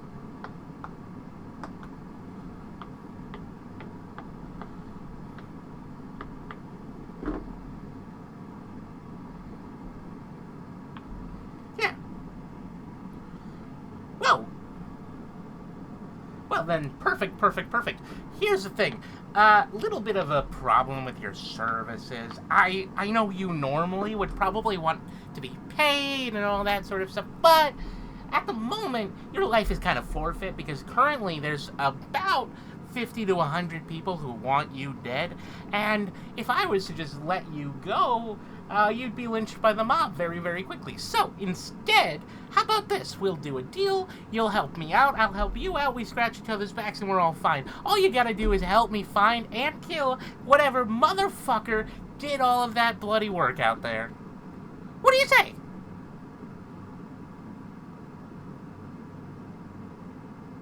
I love this character. Oh, you can call me, fuck, what is this character's name?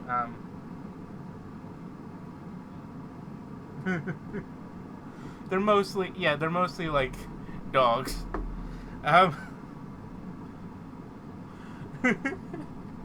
damn it.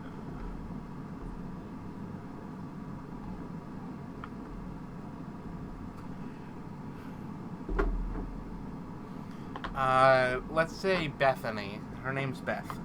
Hi! Yeah, no, sorry, my name's Beth. Don't worry. So, what do you say? Come on.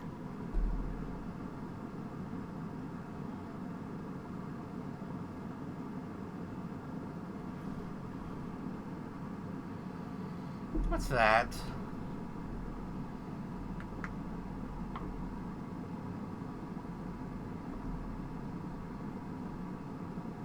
I suppose I can try, but most of the places that people normally go on dates around in this town are currently covered in blood.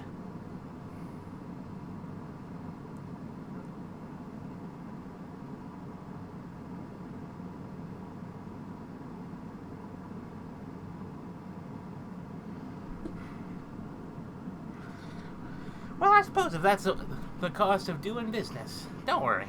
Yeah, sure. All you gotta do is help us find those bastards. You can do that, can't you, Tiger?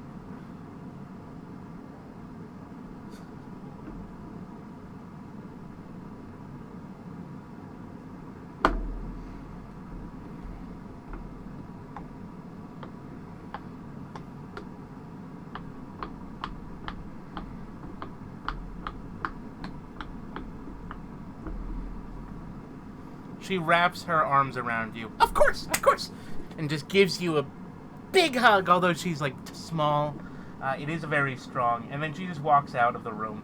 Okay, we'll get your friends to agree to it too. Thank you.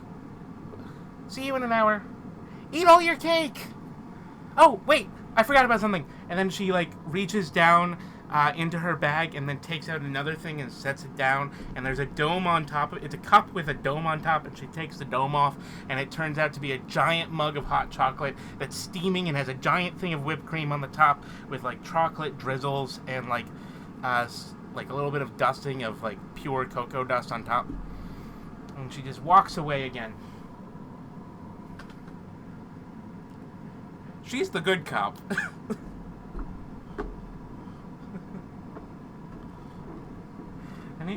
I need to write her name down.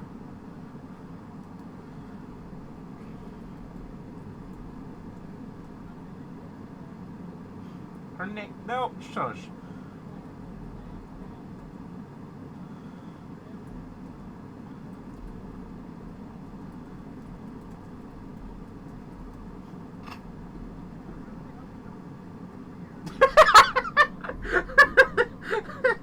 I mean, technically, that's what he's trying to do this time. God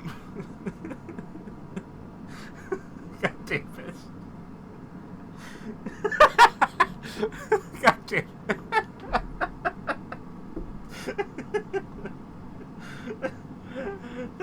No, it's fine. It's fine. What was the other one? Kenny.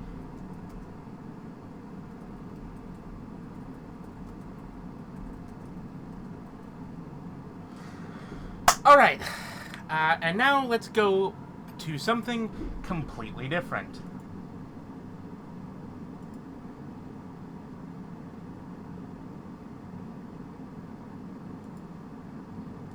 Let me just, I need to grab a song and just go here, do this, and then go here.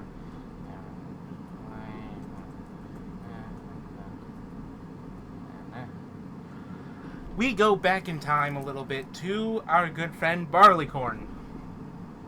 John Barleycorn.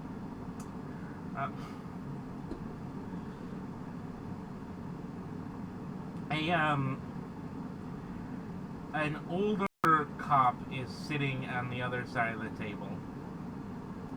The older cop is in fact canine. But it looks kind of droopy. His ears. He looks like a basset hound fucked a wolf. Like a mixed breed basset hound wolf type thing. Which can happen. He's like more heavy furred than like a hound. He's kind of tired looking, kind of old. You can't tell what the wrinkles are like old and what's from the breed. Alright.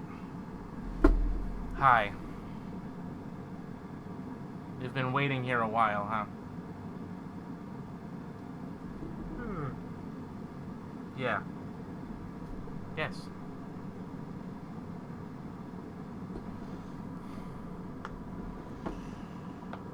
Look, we didn't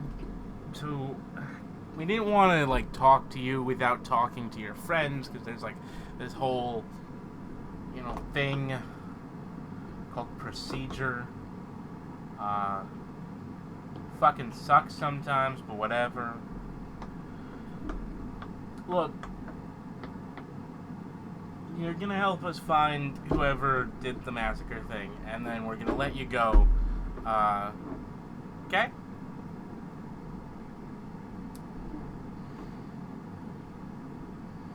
Yeah. The old man, he and I used to be buddies back in high school. I was right forward. He was quarterback. We were tight. What were you saying? Huh? No, it's an old tradition. It's an old tradition, a game that we all would play. It starts by getting liquored up and sharpening your plate. But yeah, no, it's fine. So you'll help?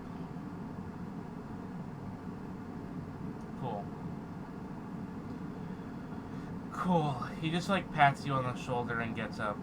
Do you want a cup of coffee or something? Awesome. He just, like, waves at his hand outside the door, waits a few minutes, a coffee cup comes, he places it in front of you, and then he just walks out of the door. We'll come back for you in about an hour.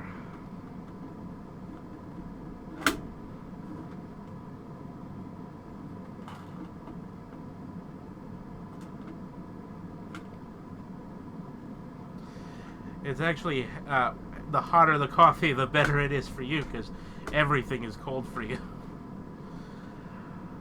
Everything feels frigid.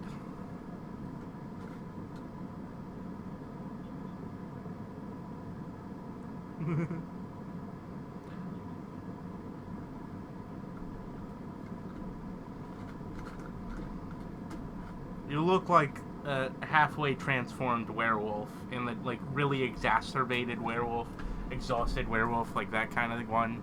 The one that wears, like, a striped button up. You know what I'm talking about? Like, looks like a lumberjack. Anyway.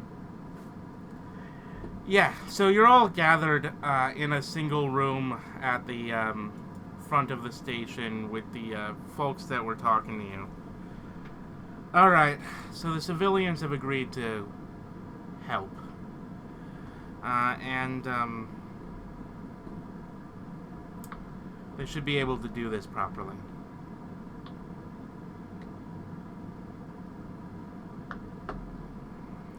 Civilians?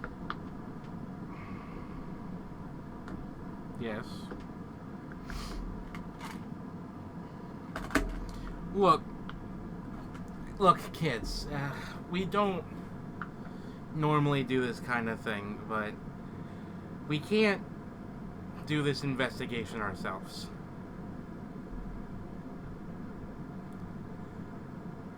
You're going to go find the bastards that did that to our town, and we're going to take care of business. The problem is, it's there. We have one trail, and it leads somewhere we can't go.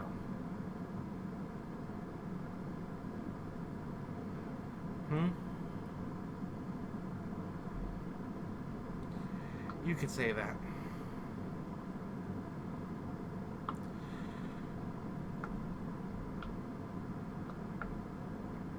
You could say jurisdiction. There's a little bit of a problem with jurisdiction in this area.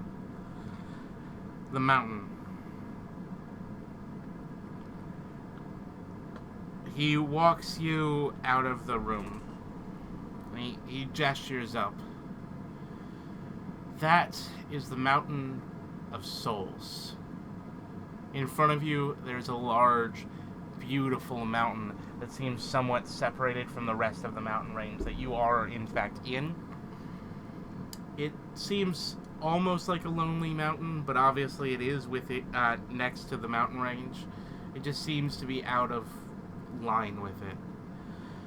There are clouds that guide around the top, and the bottom is entirely wreathed with ancient and old growth forests. The mountain isn't our land. And by our land, I mean the country's. That right there is the border.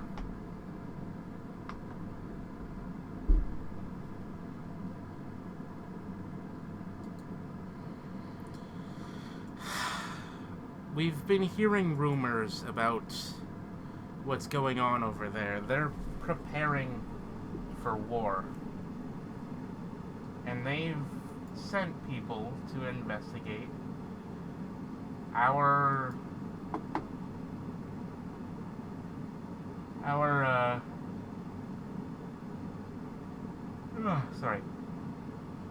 They've sent people to investigate what it's like over here and some of our myths. They've had particular interest in myths about, well, the spirits of death and the land, the spirits of vengeance, the spirits of cannibalism, and the harshness of winter. His eyes lightly pass over Barley as he says those last two words.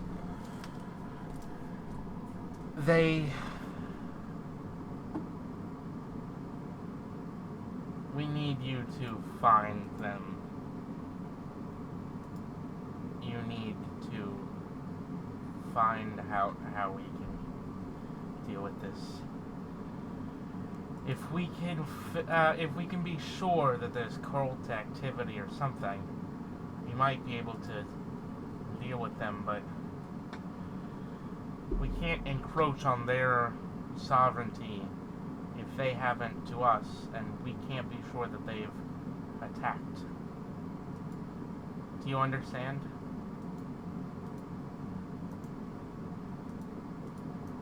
Alright. Nothing has changed. You can do any investigation if you wish, or you can simply leave to the north and then to the west to get to the Mountain of Spirits. We can show you the way, but we cannot pass the border stones. Do you understand?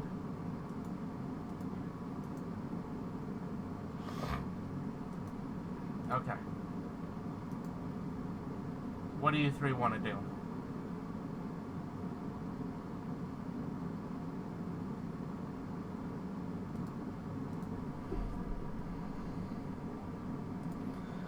Do more investigation here, or go immediately to the Mountain of Spirits where the people who attacked probably came from.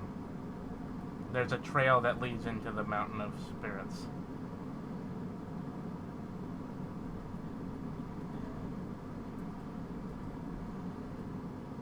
Alright. He waves at you and just walks away.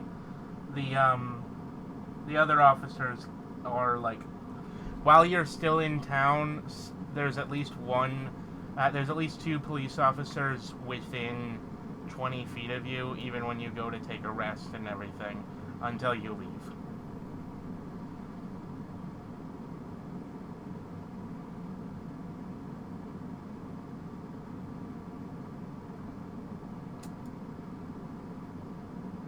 Y'all shared a room last night, you know that, right?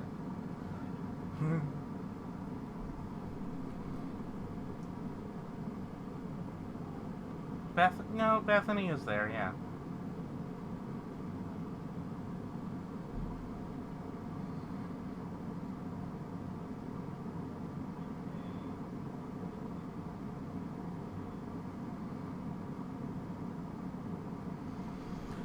Alright, anything else before you guys do all that?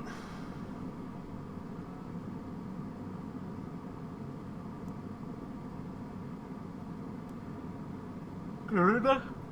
Huh? Yeah.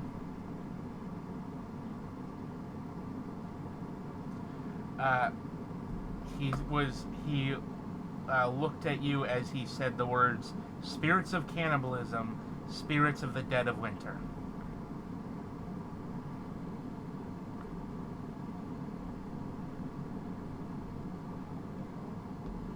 The oldest of the cops, the one that looks tired and also like he's lived there the longest.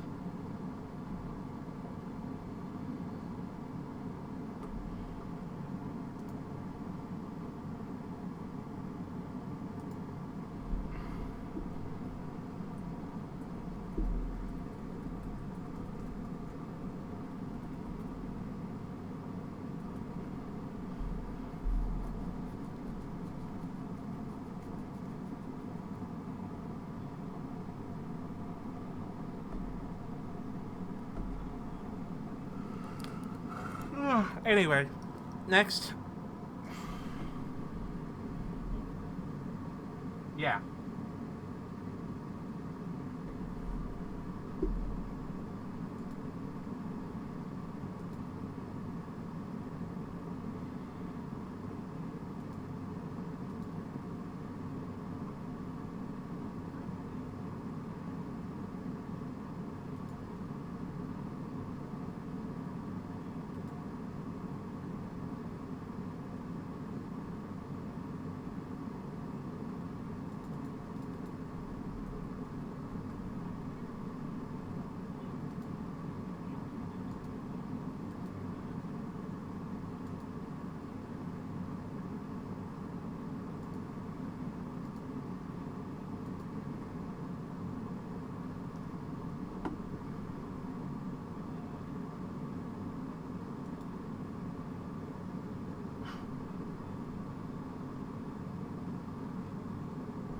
Can we get this thing?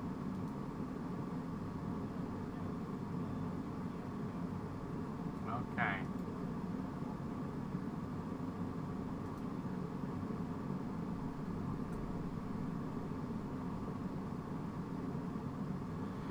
You walk into the woods with Bethany and the other one waving at you as you walk away. Kenny.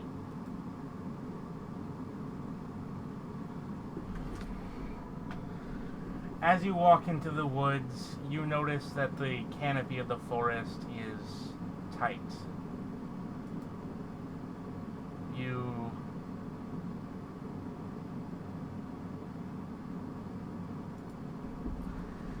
You look and you see that there is only a very small path. It is lightly dripped with blood as you walk through the gnarled ancient trees and you move towards the mountain. Yes.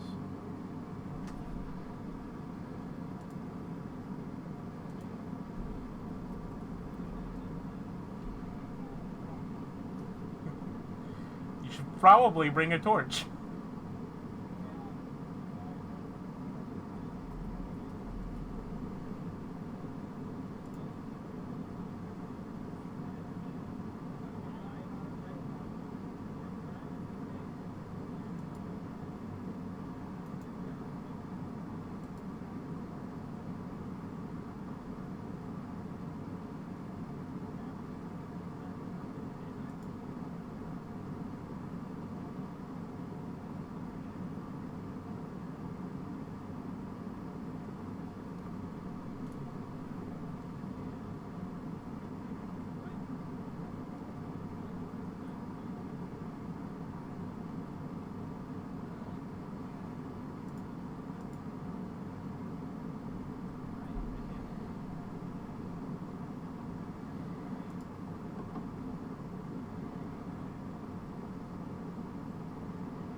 Whatever you guys want.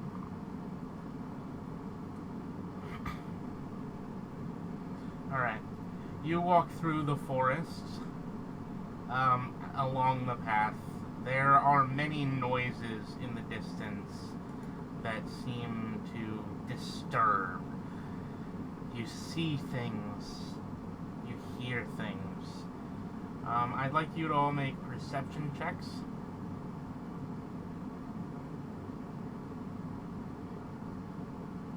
Yep.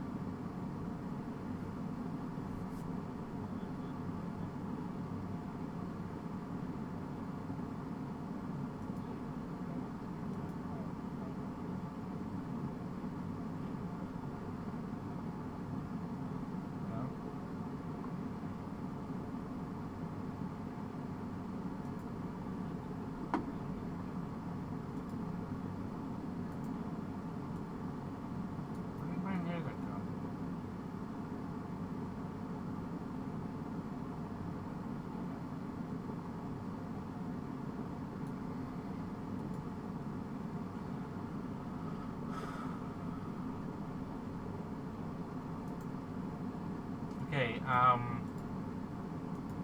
Garuda sees... Garuda sees a figure in the distance. You look. It looks like someone is standing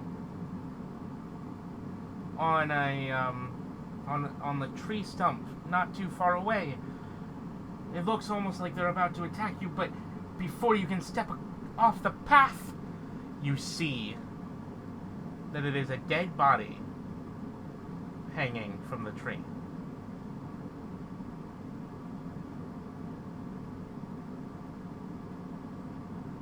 What do you do?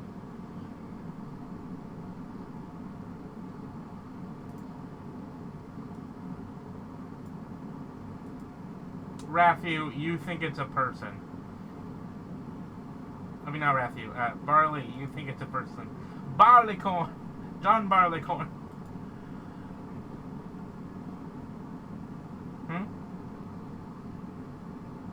Yeah, Grant sees nothing.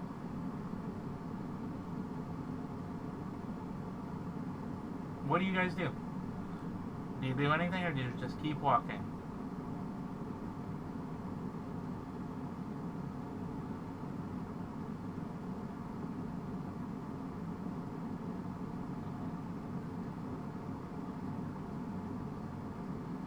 Do you say anything, Garuda?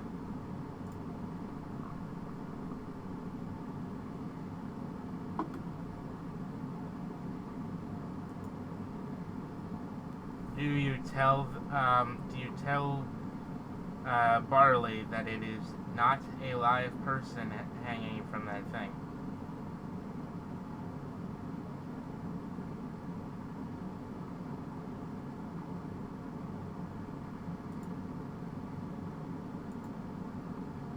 Alright. To the left of you, after another 5-10 minutes, you see a bunch of floating lights around you. They seem to be trying to draw you off of the trail. What do you do?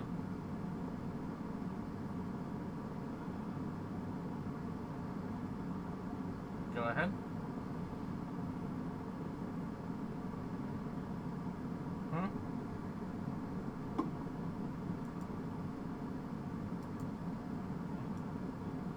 Go ahead.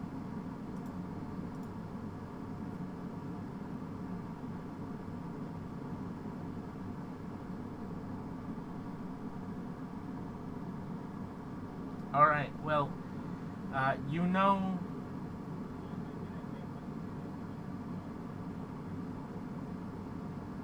Okay, you have advantage. Okay.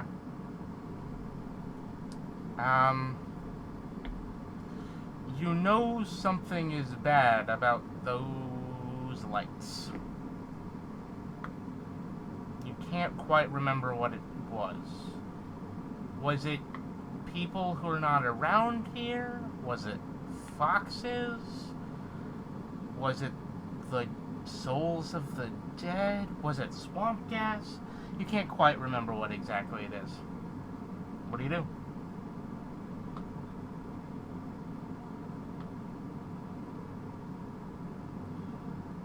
They do not move. They just keep... They just keep flying around. They keep, like, some of them are, like, moving to, like, the edge of the path. They're, like, they create a line. They're, like, just kind of just gesturing for you to come this way. Alright, you just keep going.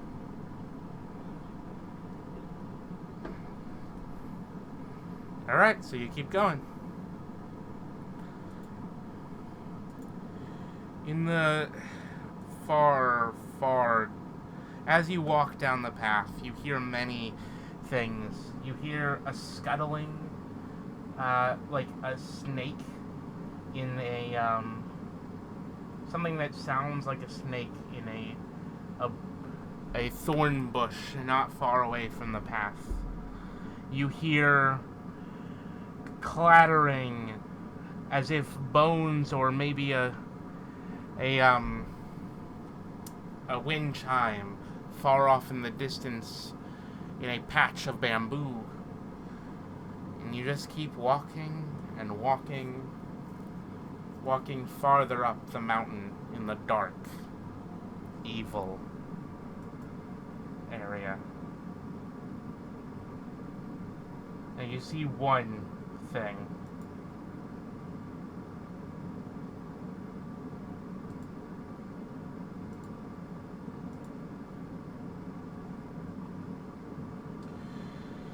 You see a giant figure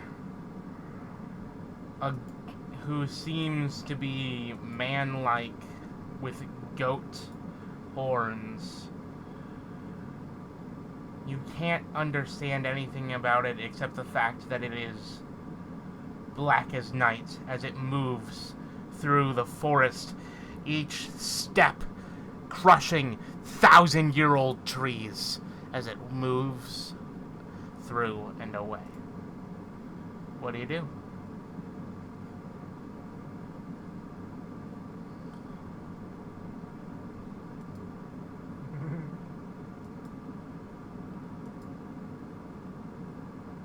Do you just keep walking? Nope.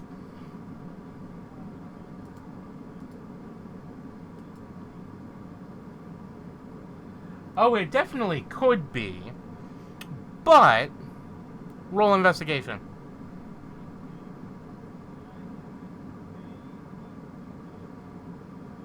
Yes.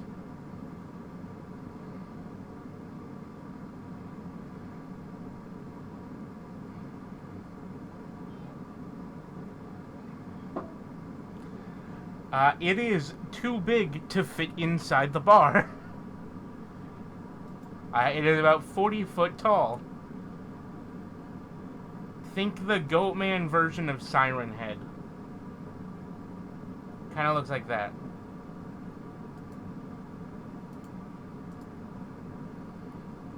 You keep moving through the woods.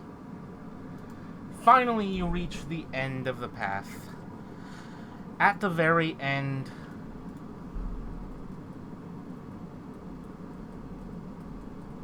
one sec.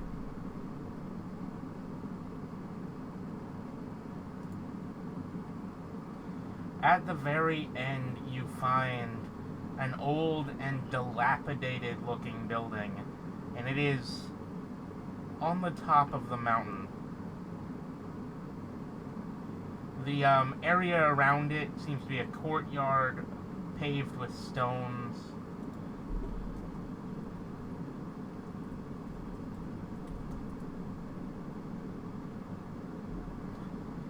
And there seems to be a sense of dilapidation about the building and the grounds. What do you do?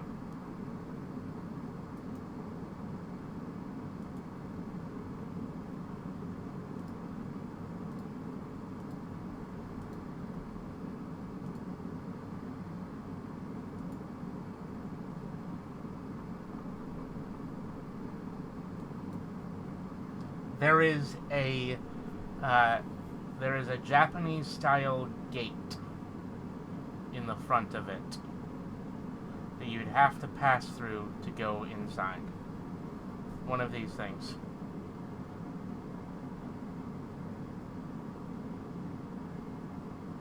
Alright. I'm gonna need you to roll acrobatics.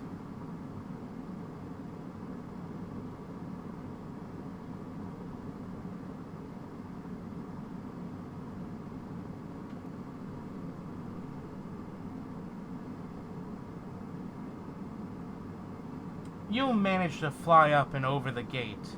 When you land on the other side, everything seems normal, and you simply find yourself in the old, dilapidated-looking shrine. Around you, you see several buildings, all of which are crushed and destroyed and burnt out. There's a small shrine, there's a tall temple building. There even looks like the ruins of what seems to be maybe an ancient castle of some kind. But nothing seems to attach your attention. But you can always try to investigate further. What do the rest of you do?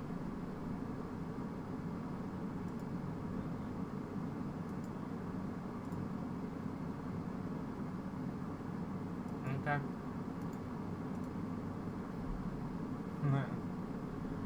Do you go through the gate?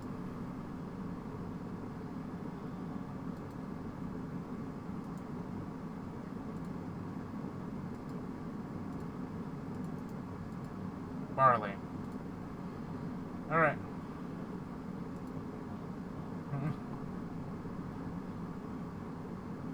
You. You're the closest thing to a tank. You're a half fighter. You're the closest thing to a tank.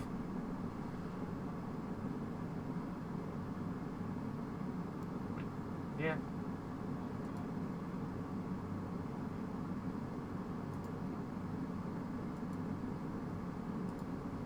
Alright, so you walk through the gate. As you walk in, suddenly you see a flash of light. And there are millions of those lights that you saw before. Well, not millions. It only seems like millions, but there's actually only a few. And as you look, everything seems to focus and come back, and you see each of the lights is actually at the center of the ghostly apparition of a person.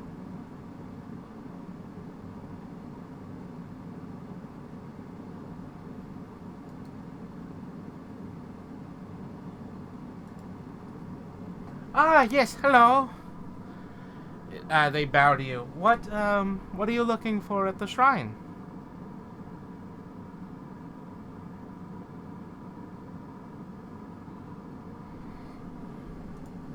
Garuda, you can't see this. In fact, you can't see them. You can. In fact, Garuda, you can't see the rest of your party.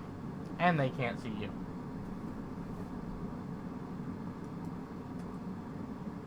It doesn't matter.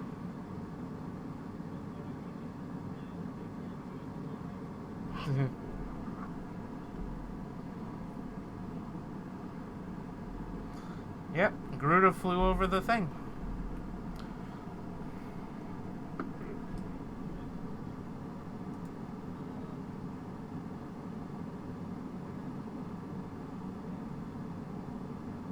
Ah! Answers are always a great thing to look for. What answers are you looking for in particular?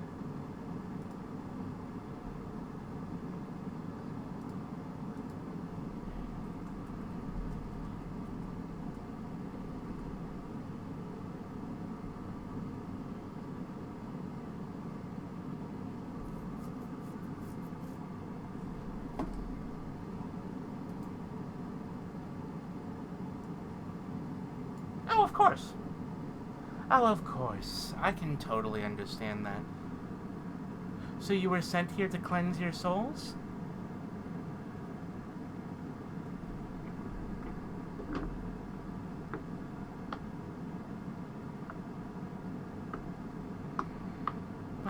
many spirits reside upon the mountain of the dead.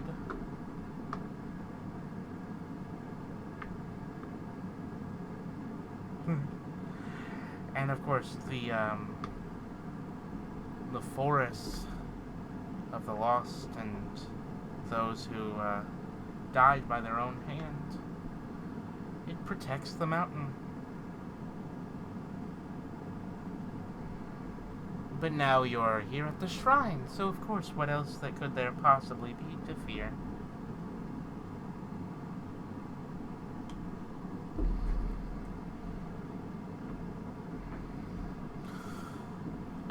Hello?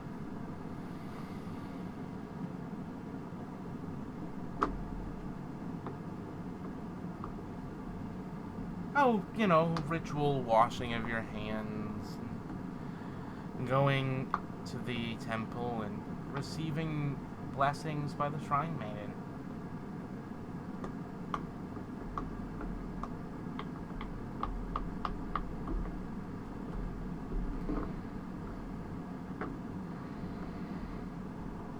Your soul would be free of all its problems. All marrings.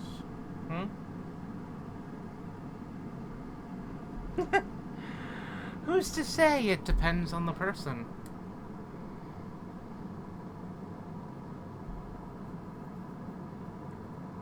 Well, no accounting for taste.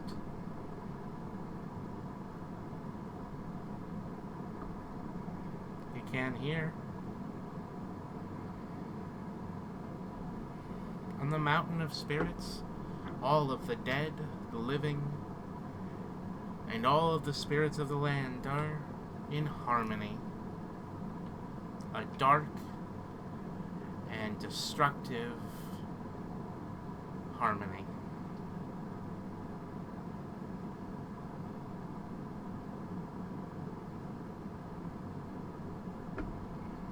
Oh, I can't.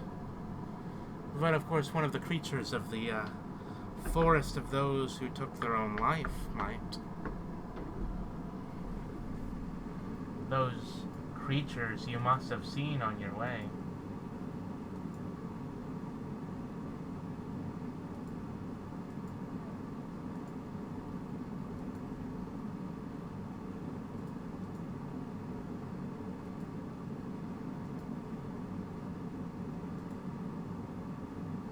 Yes, the creature. It is quite powerful.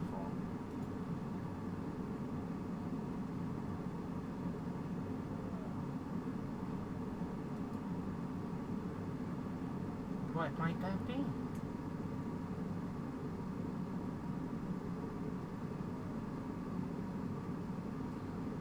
Well, if it wasn't you and it wasn't the Night Walker out there, perhaps it was someone upon the other side of the slope, the other side of the forest and the mountain.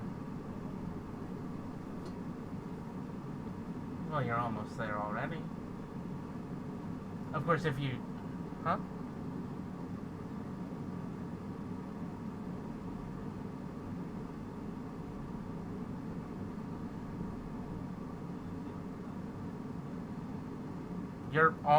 You're near the top of the mountain. You've been walking for hours now. I just highlighted stuff.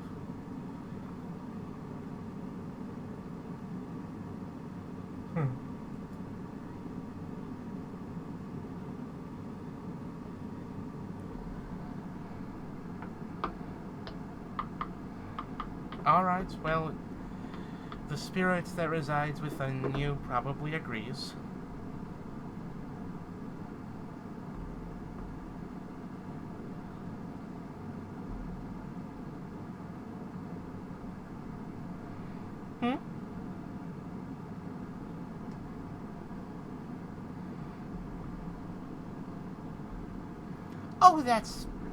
Oh, what a silly person. Going over the gate doesn't enter our realm.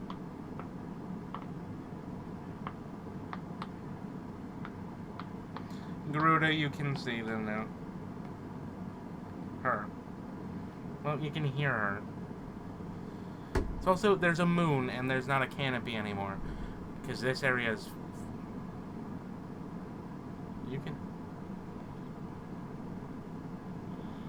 You can see... her.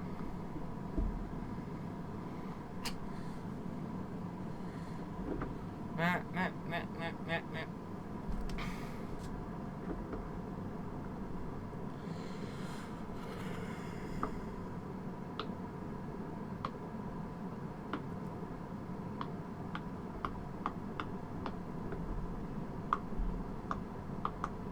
Alright. Yes?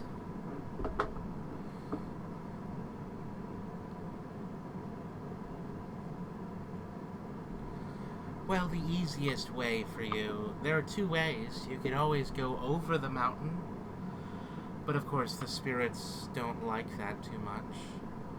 Or you could reside through the temple and walk through the test of courage.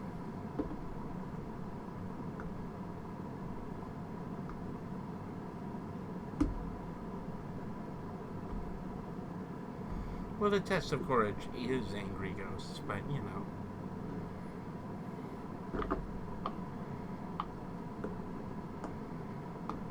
Not all spirits are ghosts. The one within your heart isn't.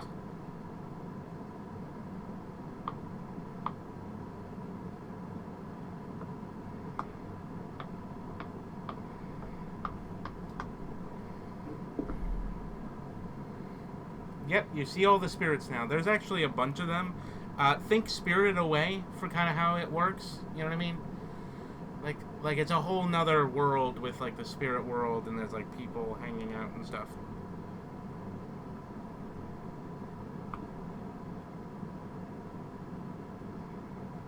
They are very physical.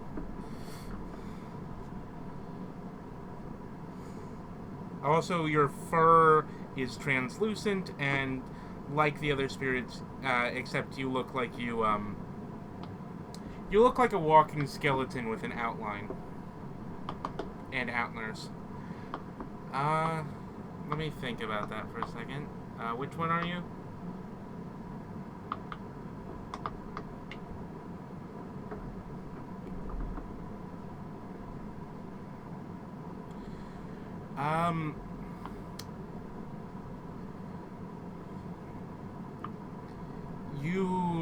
Your blades are a little bit brighter, and they seem like a thing, and they are dripping blood, but you yourself are fine.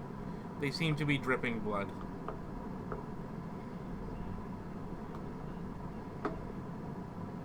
No.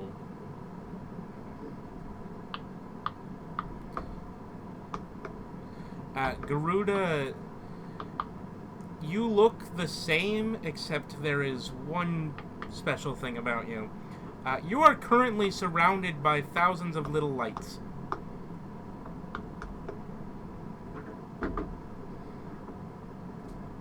They look like fireflies, and they're flying around you.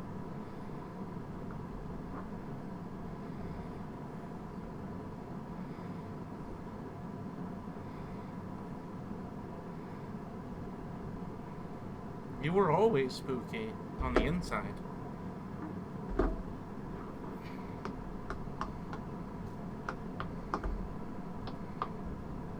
It doesn't matter how you look. It matters how spooky you are in your heart.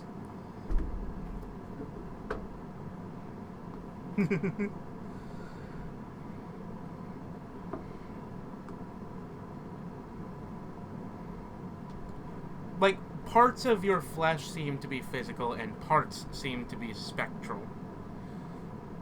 In fact, you can tell that the parts that are spectral are all of the parts of you that were completely covered in white fur.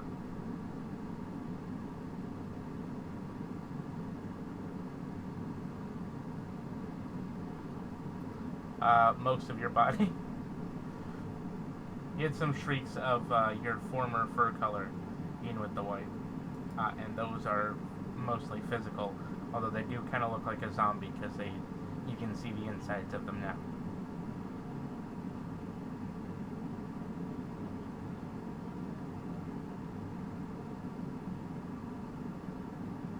He just shrugs.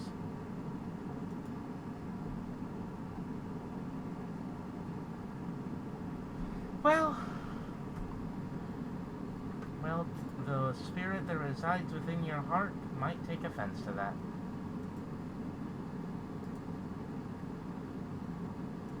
So, you want to take the test of courage? Huh?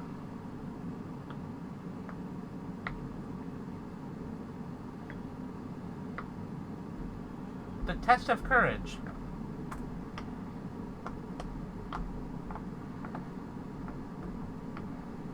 He just smiles and waves, and then waves for you to follow him.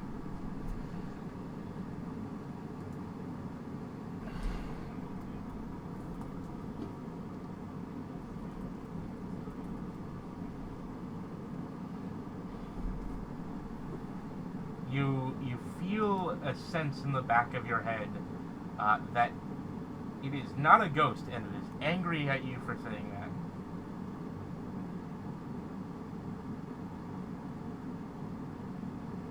It continues to be angry at you, and you feel the one way that it can truly get back at you. Do you want to know what that is? Yes, specifically, you have brain freeze. And that is how the spirit will be punishing you from now on. Yeah. Anyway, you go to the cave at the end of the place, and it is covered in, paper things. Go ahead. Go ahead.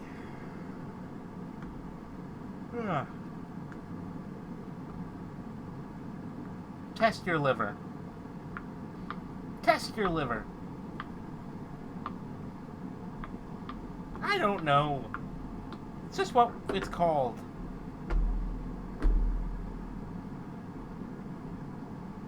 You have to test your liver. He just pushes the last of you through the gate, and you find yourself in the dark and spooky tunnel. Yep.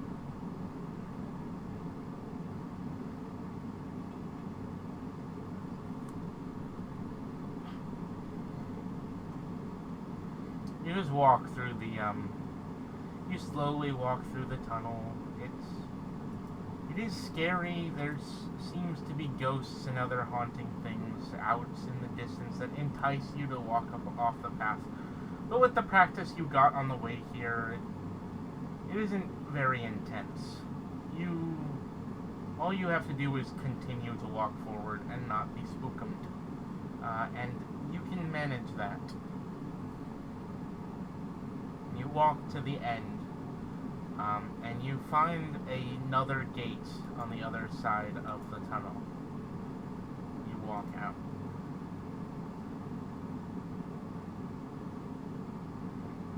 When you walk through the other gate, you are no longer see the effects of the spirit world upon you, and you see,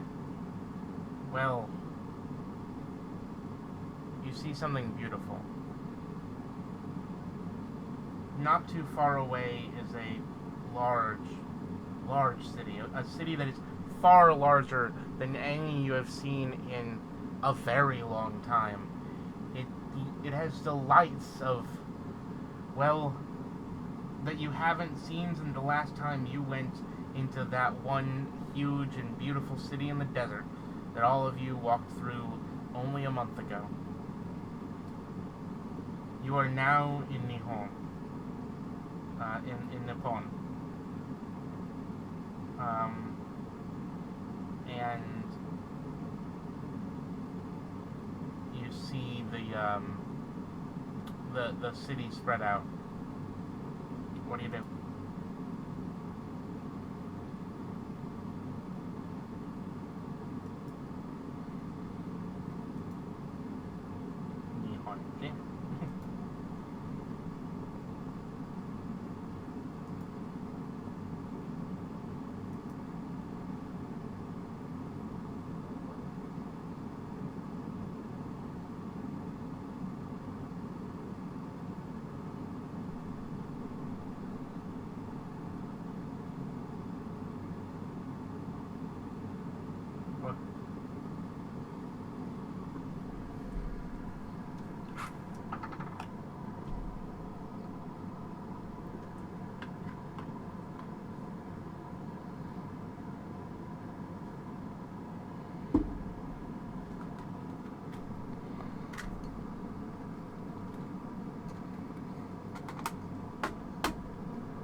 All right, roll invest. If you're going to look for evidence, roll investigation.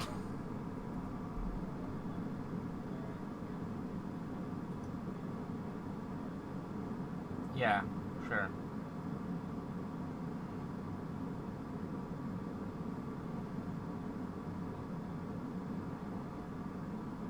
I got it too. um, you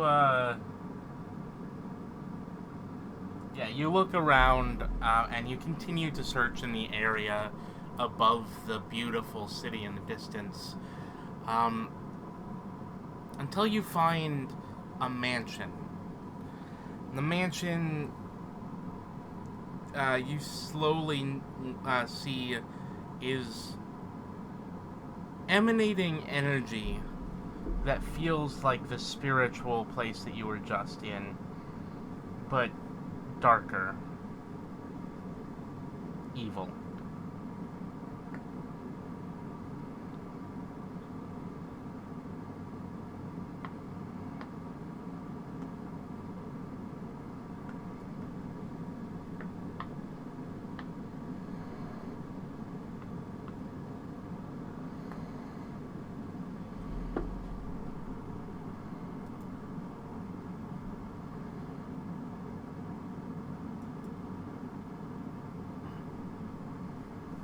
Alright, well, you go to knock on the door. The door does not open. Actually, well, I mean, there's a gate, and you just knock on the gate, because it's locked.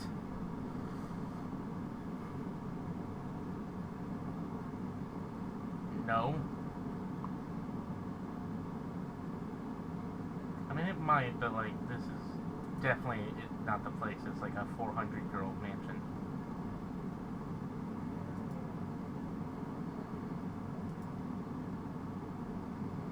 Nope. There is nothing.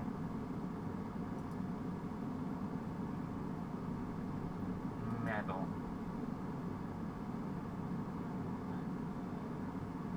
Metal. Okay. Roll the hit. That does nothing. You make sparks.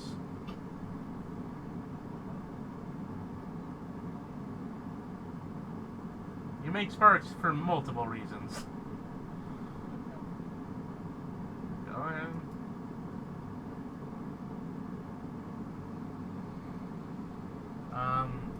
That is damage.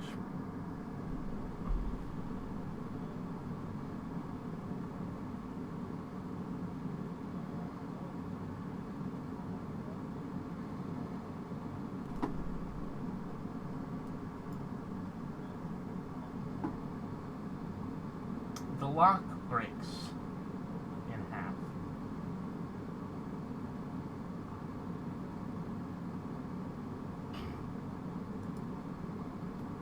The electricity comes afterwards, after it breaks.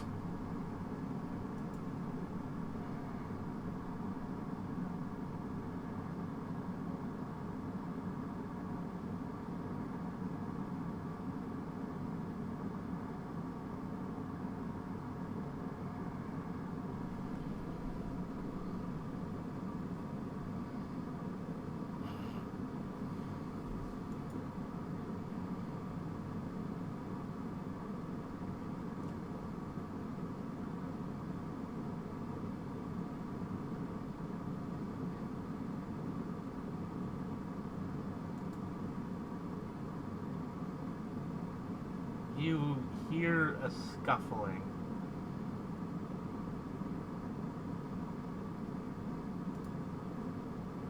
Nothing happens.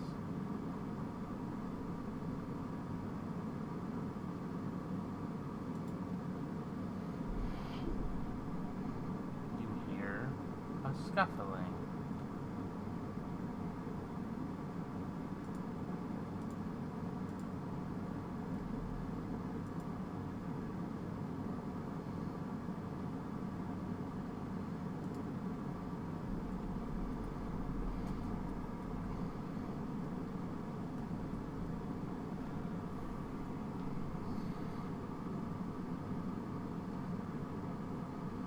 manage to open the door with one pull?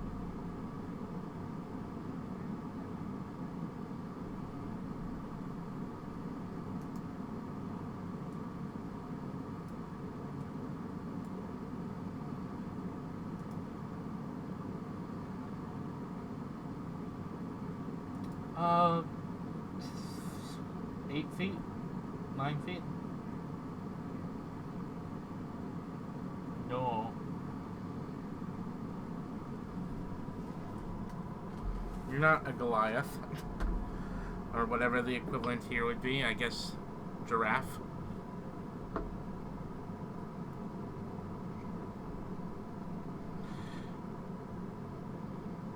I expected this to be more dramatic. Give me a sec.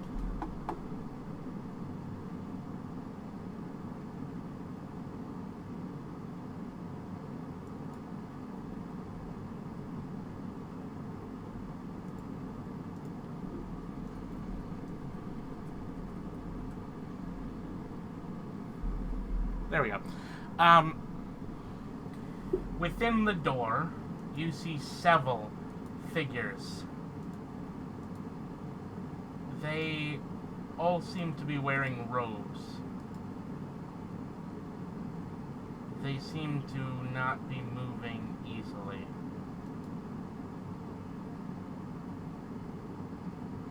No one answers.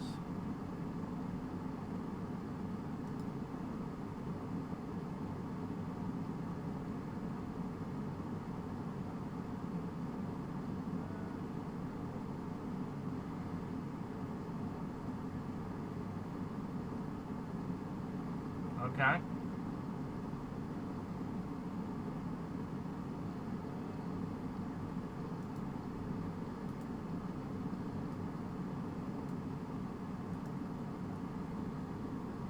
What does that do?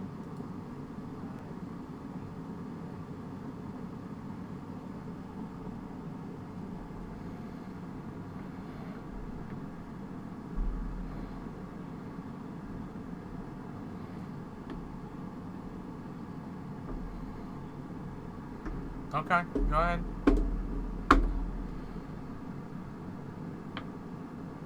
Why wouldn't it?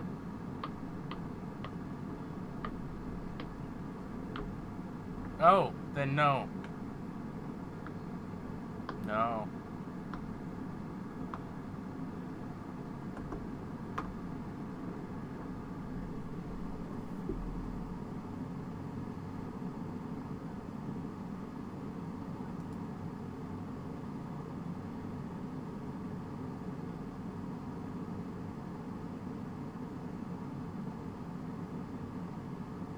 They move.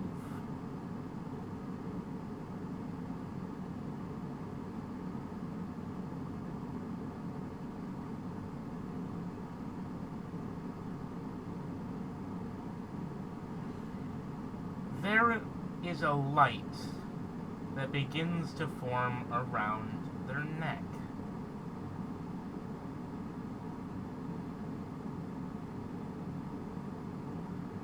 Above you, a single figure stands on the top of the doorway outside, trying to be dramatic.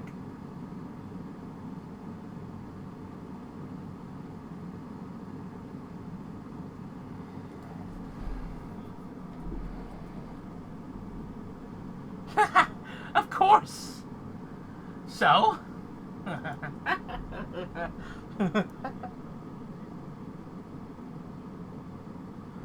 I wasn't trying to kill the cops. Why would I do that?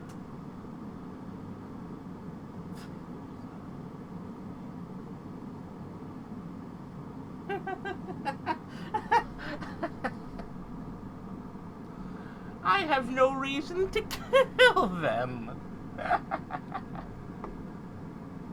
Of course. His soul.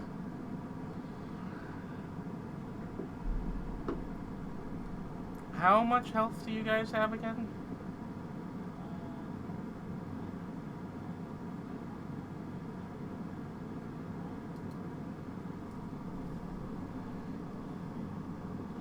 Alright, so... Right. Okay, I just need to make sure which things I should... and how.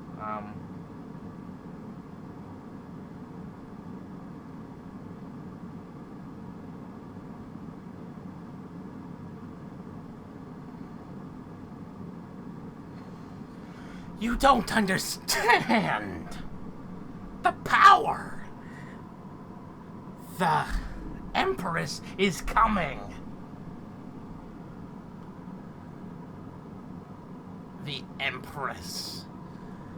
She will bring all of the power to all things dead. I'm gonna need... He waves his hands in the air and starts speaking in an arcane cadence. I'm gonna need everyone to make a con save. As a yellow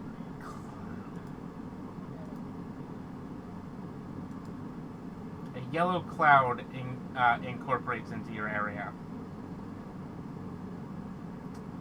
14.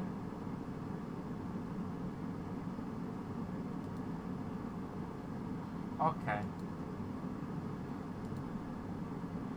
Okay.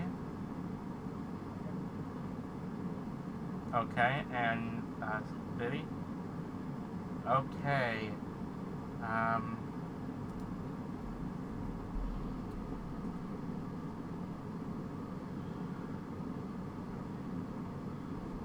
Alright, so you guys take 17 damage, and Barley takes,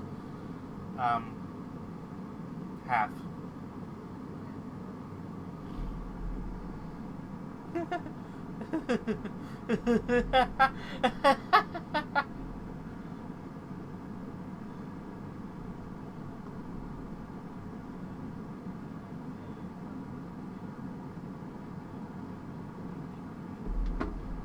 Yeah.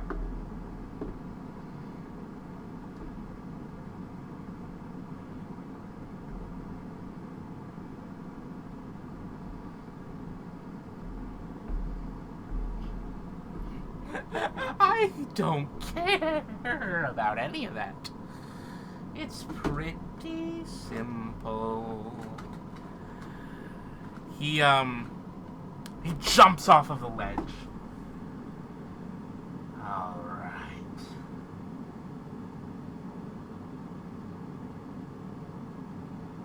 And then he activates, something.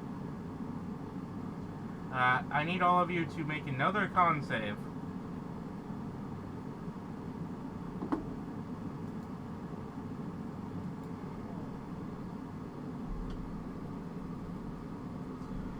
Everyone but Garuda takes 23 damage.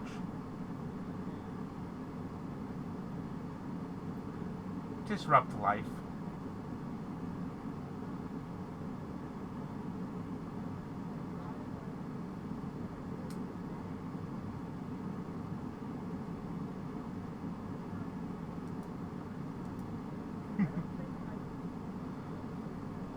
I don't know if you have. They really haven't been great for you. I think.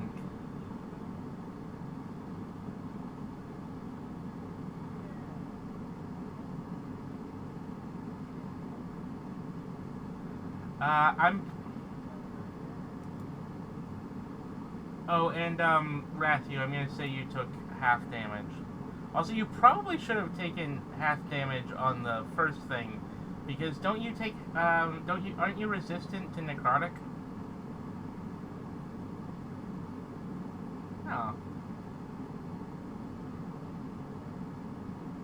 Huh? Oh, yeah.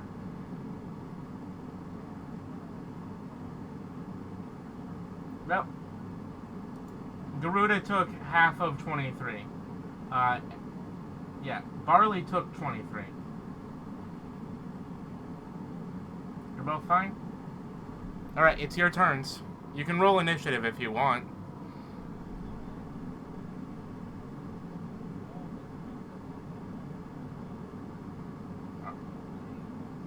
I mean, you were already gonna go last because you're already down. Yeah. It does. Anyway, well, actually, being last for death saving rules is better because someone else could stabilize you.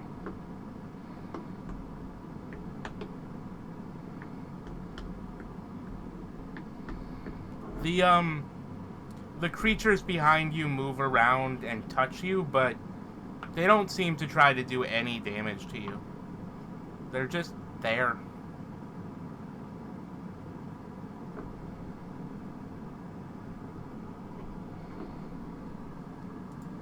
So, Barley. Okay.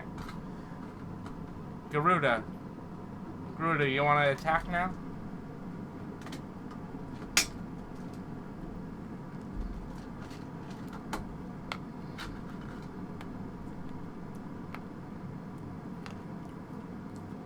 Okay.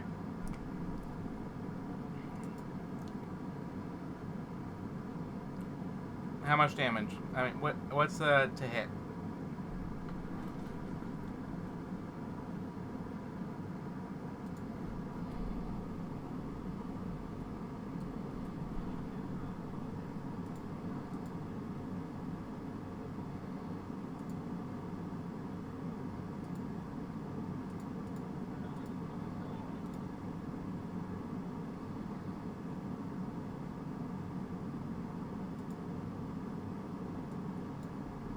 What'd you say? Huh? Oh, yeah. Definitely.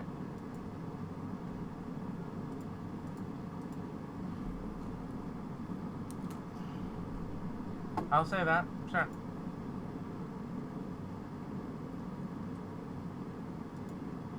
Yeah, of course.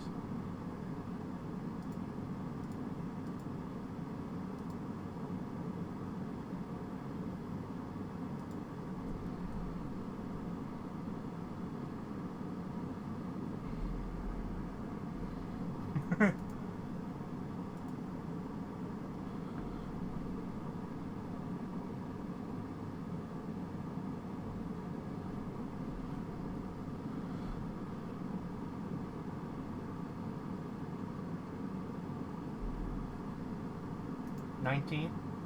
Wait, what? Did that include the other thing? Because I already took the first damage.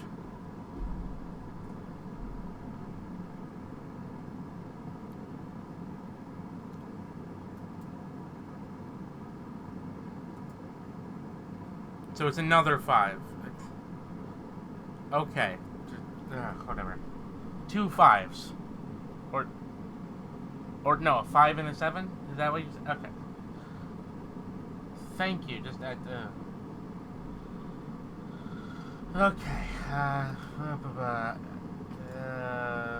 Okay. Biddy, go ahead. I mean, Barley.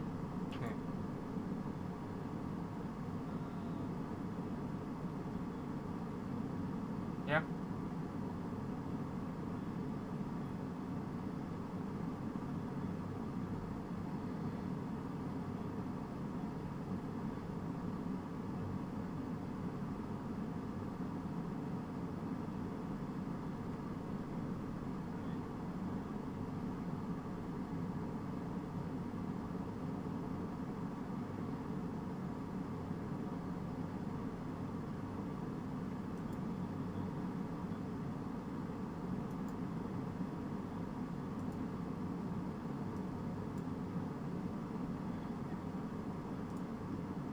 Well, I mean, she can get the weapons out without damaging.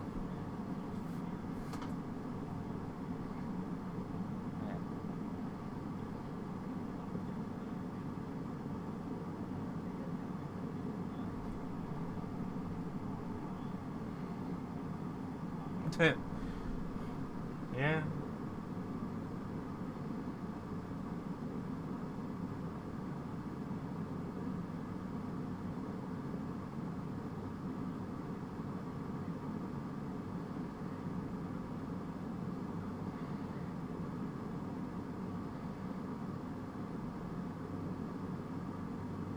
Alright, Graham's turn. I started. I'm just gonna let it be its turn. It's within 20 feet, to the point where it dispelled its cloud kill.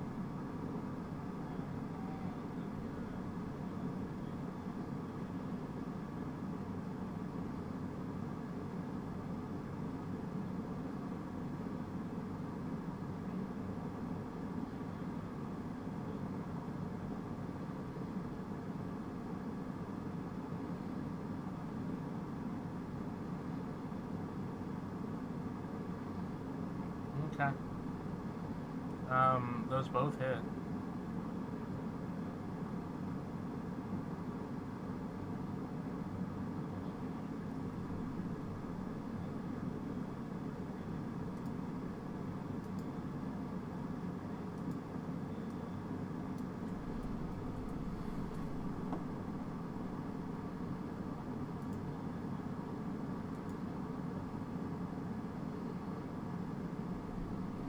Okay.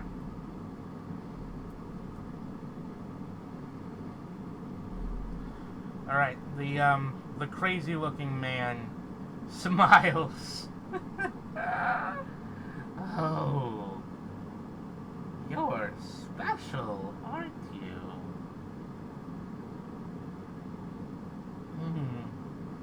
Okay.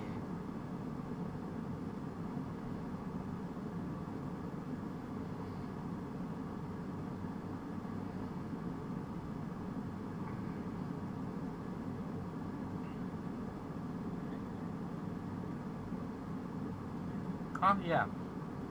Why do you think I've been able to use it so often with sushi?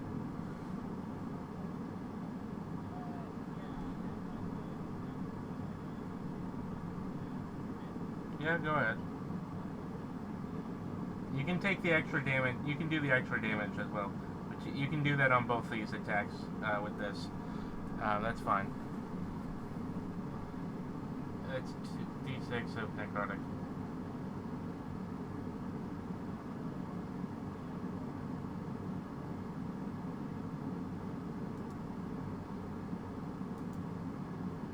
Okay. I'm serious. That helps.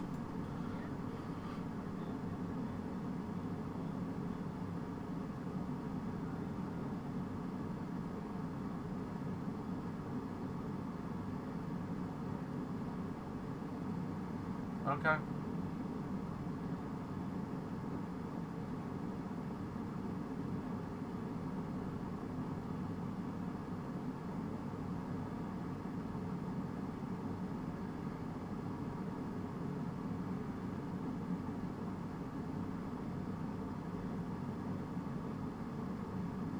All right.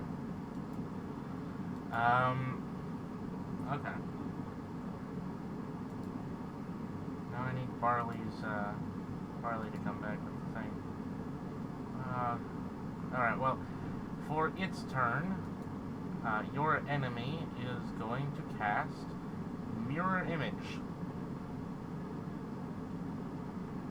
There are now 4 of him just standing there. Huh?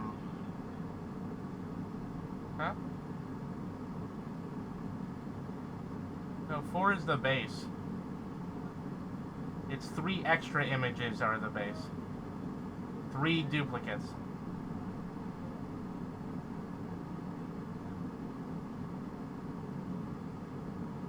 You roll a you roll a if you roll a you roll a d20, and if you roll a 6 or higher, change the attack's target to. I roll a d20. It's complicated. It's weird. I don't like it.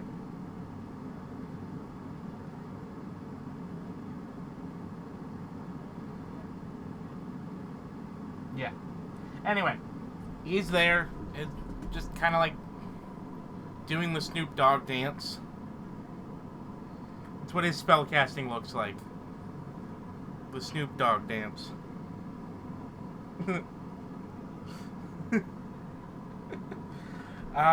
It is now Garuda's turn. Huh? Yeah.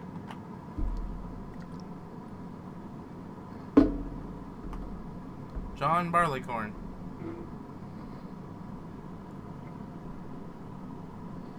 I like barleycorn.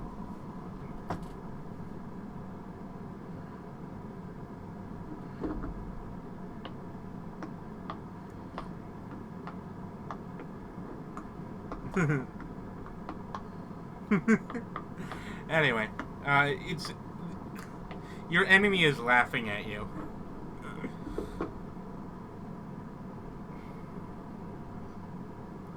He sticks his tongue out.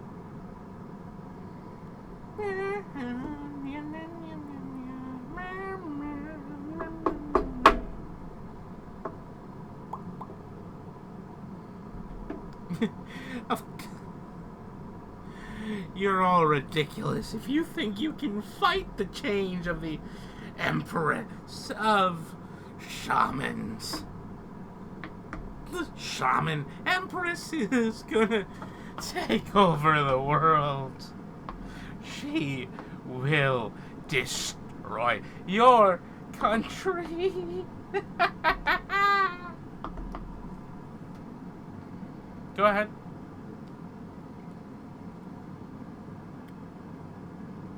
Huh?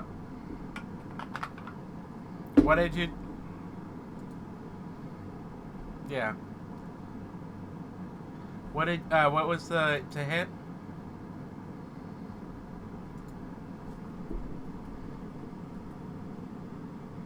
Huh?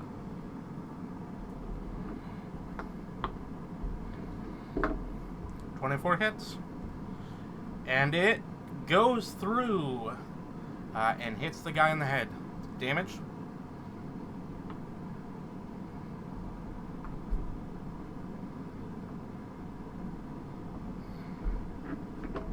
Yep.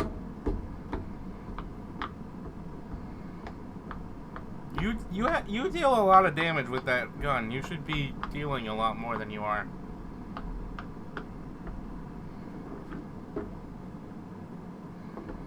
The damage does 2d10s. That's a pretty high for a 4th level character.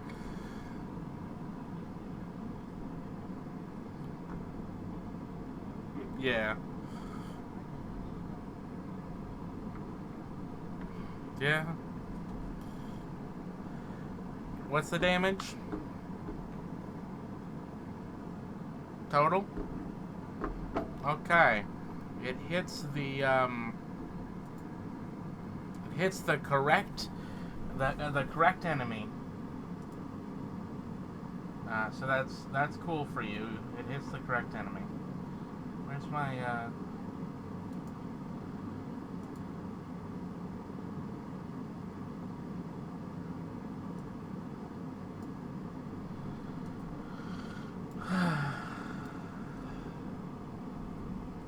Okay.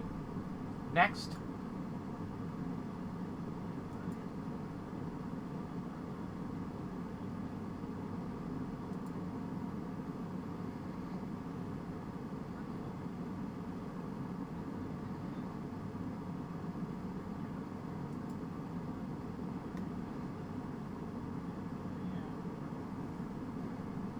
The cloud kill that killed you. Yeah.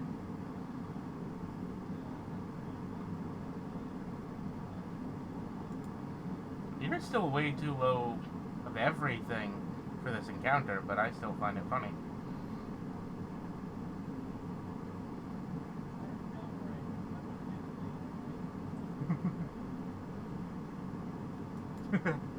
Yeah.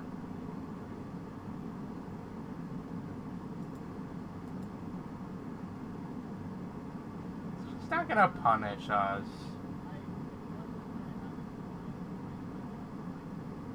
It's not.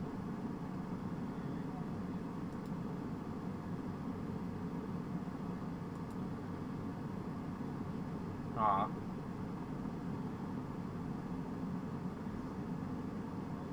Instead of a Christ. Wow.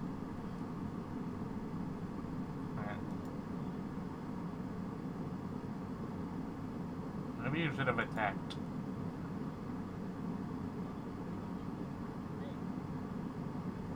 It's not out of range! It's right there. I mean, kinda. I don't remember how far away he is.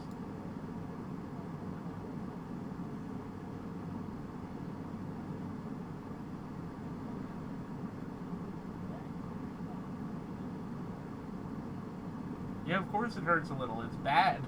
It's not good. No, it's an endurance check.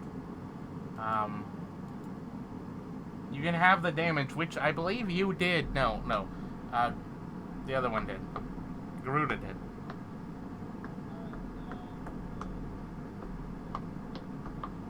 Huh? Oh, yeah, I guess so.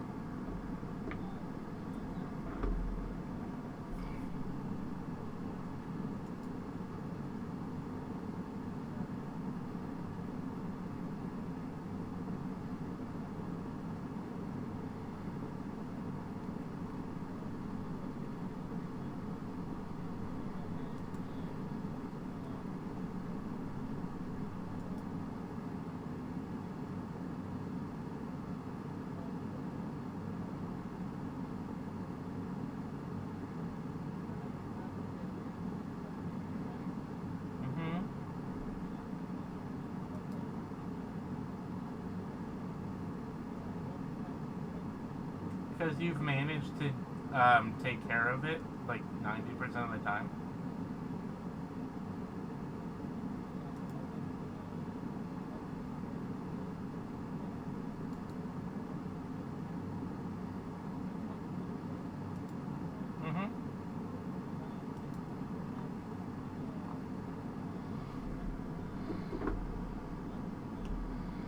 Good. Yep. I mean, you do attack with both, so yeah.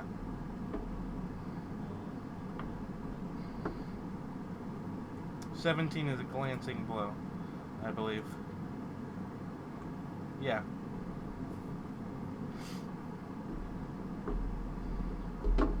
That's fair.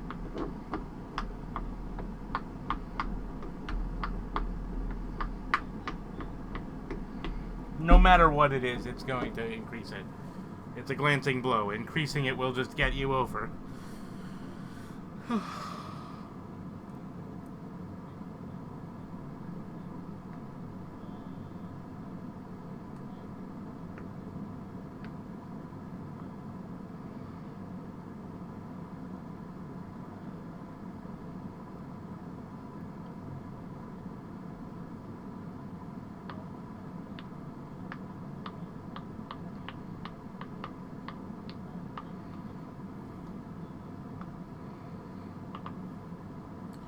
18 points of damage. How do you want to do this?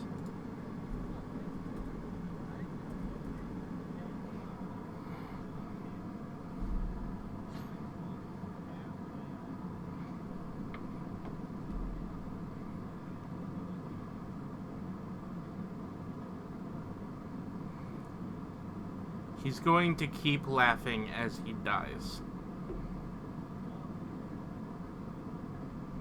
He keeps on laughing as he slumps forward and slowly dies.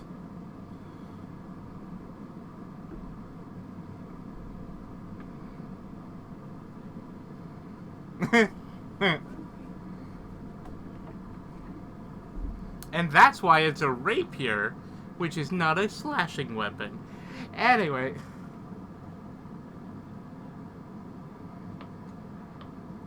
All of the seemingly animated dead things in the area fall over right the fuck now as soon as you kill the man.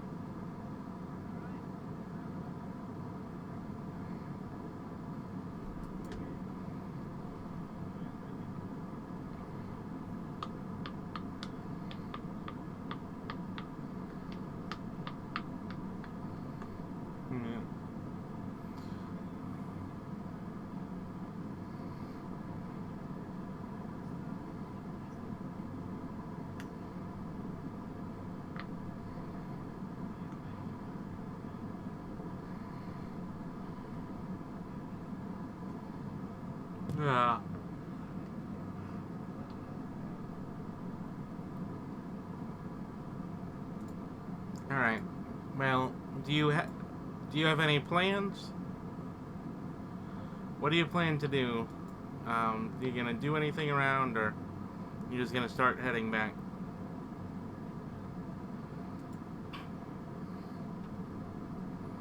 Bap is a cute word for it. I feel like most people don't heal with their baps. Are you a tsundere?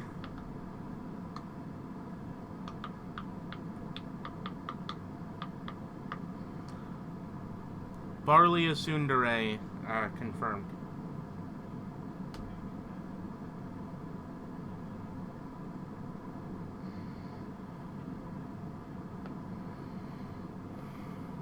A wasted wound. Wasted wound. Wasted wound.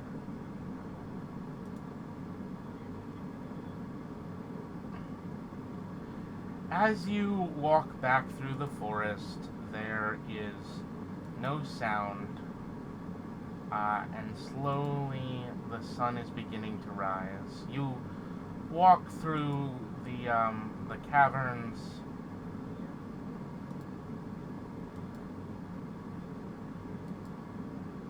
You do not.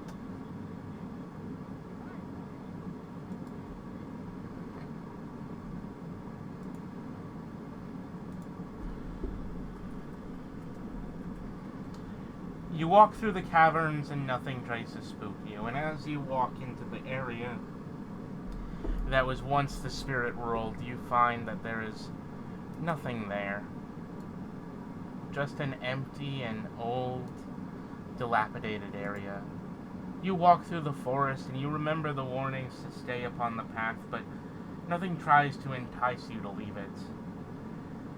You simply move, carrying the corpse that you managed to slay. You walk and move and carry, and finally you reach the town. It's been cleaned up. The place is nice, and the people around are friendly again. They smile at you and wave. It seems like the small, peaceful town has forgotten the dark days that happened only a day ago. You move to the...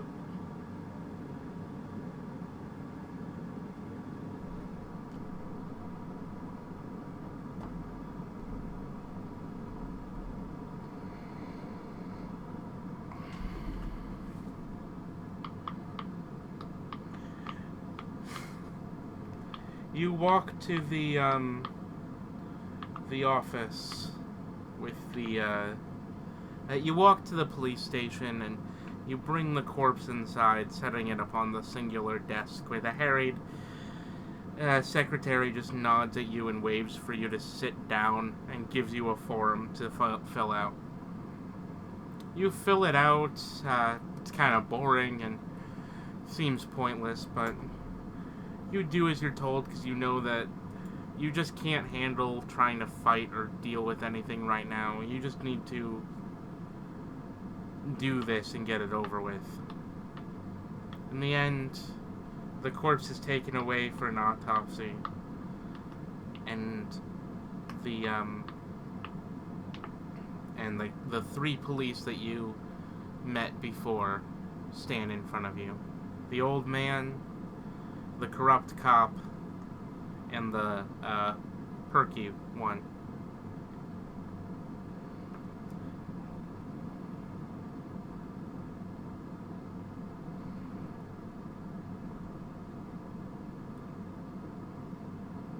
You had to let them go to fill out paperwork.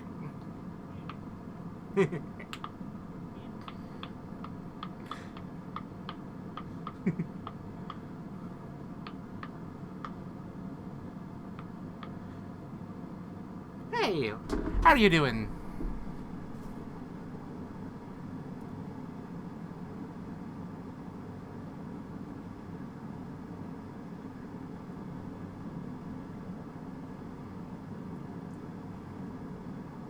Oh, well, If that's the case, you want your reward, don't you?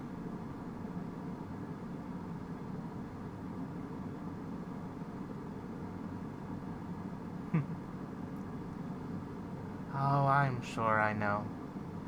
How about this? I get off shift in an hour.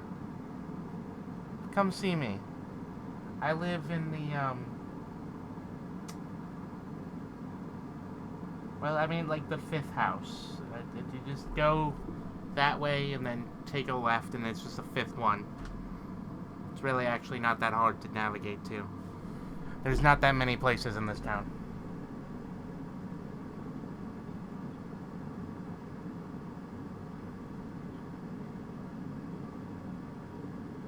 She boops you on the beak. And then walks away. Her tail wagging. Anyway.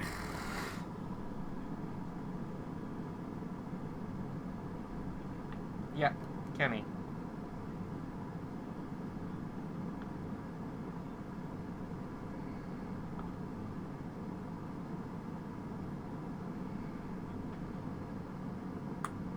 Your life wasn't enough?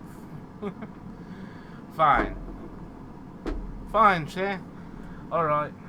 Fine, Shay. What do you need?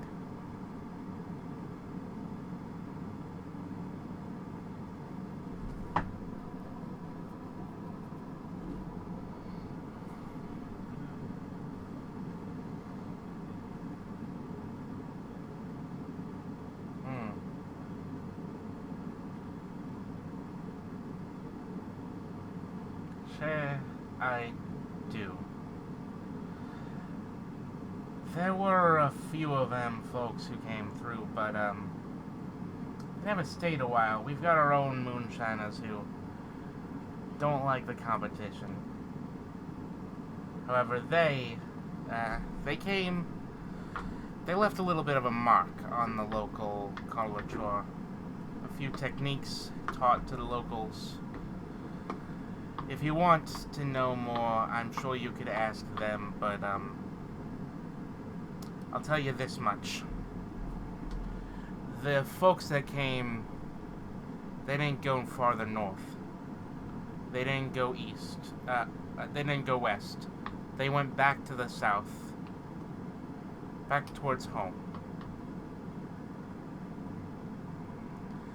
The City of Lights. In the desert. You'll be able to find more there. Unless, of course, you want to go talk to one of the fine, upstanding, illegal substance creators out here. I'm sure I can show you to them, but they aren't always friendly.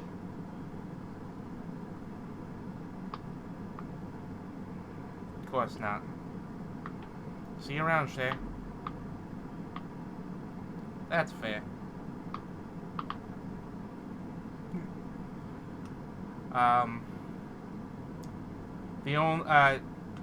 Kenny leaves as well and just goes back to his office, leaving Barley with the old man. Hi, youngin. How you doing?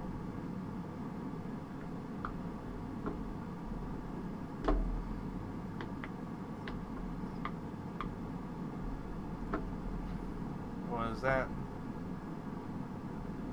on the spiritual mountain? What'd you see?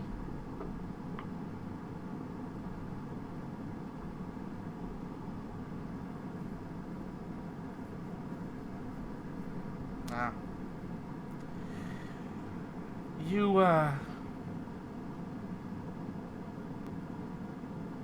You're not from around here, but you're also not foreign, right? You've been living in the woods for a while. Well, here's the thing. I know the shaman lady.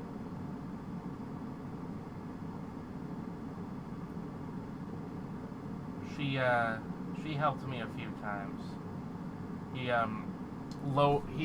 takes his shirt and he lowers it and shows a simple tattoo of an arrowhead.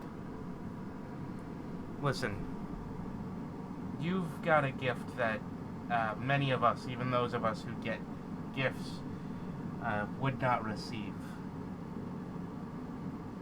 But it comes at a price. I assume you've seen it now?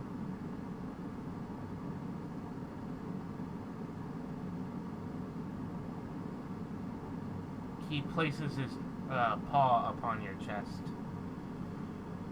right above your heart. There's a spirit within you. A spirit us up here in the mountains have known for a long time. A long time ago, there was a group, you could say. Some of the first settlers to ever come to this area. They didn't know when to travel, so they got caught by a blizzard. Within a week, they fell to cannibalism. Only one of them was left alive at the end, but he was twisted. Some say into something far, far worse than being dead. He was like you. He should have been dead. The same spirit that resided in that man resides within your heart. We know that spirit's name. His name is Frostbite.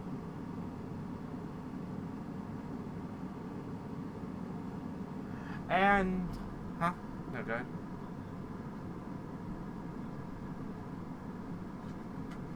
ahead. He wouldn't. I mean, to be fair, if he was a ghost, he'd just be a ghost of that lonely and powerfully sad man who ate his entire family. He just smiles and walks away. And that is where we will leave it for tonight. Thank you everybody for joining us for Legends of Zowo, a side story.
Apparently.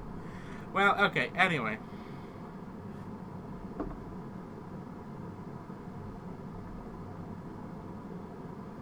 Not really. We actually been going around the same amount as we normally do. It's just that we've started so late.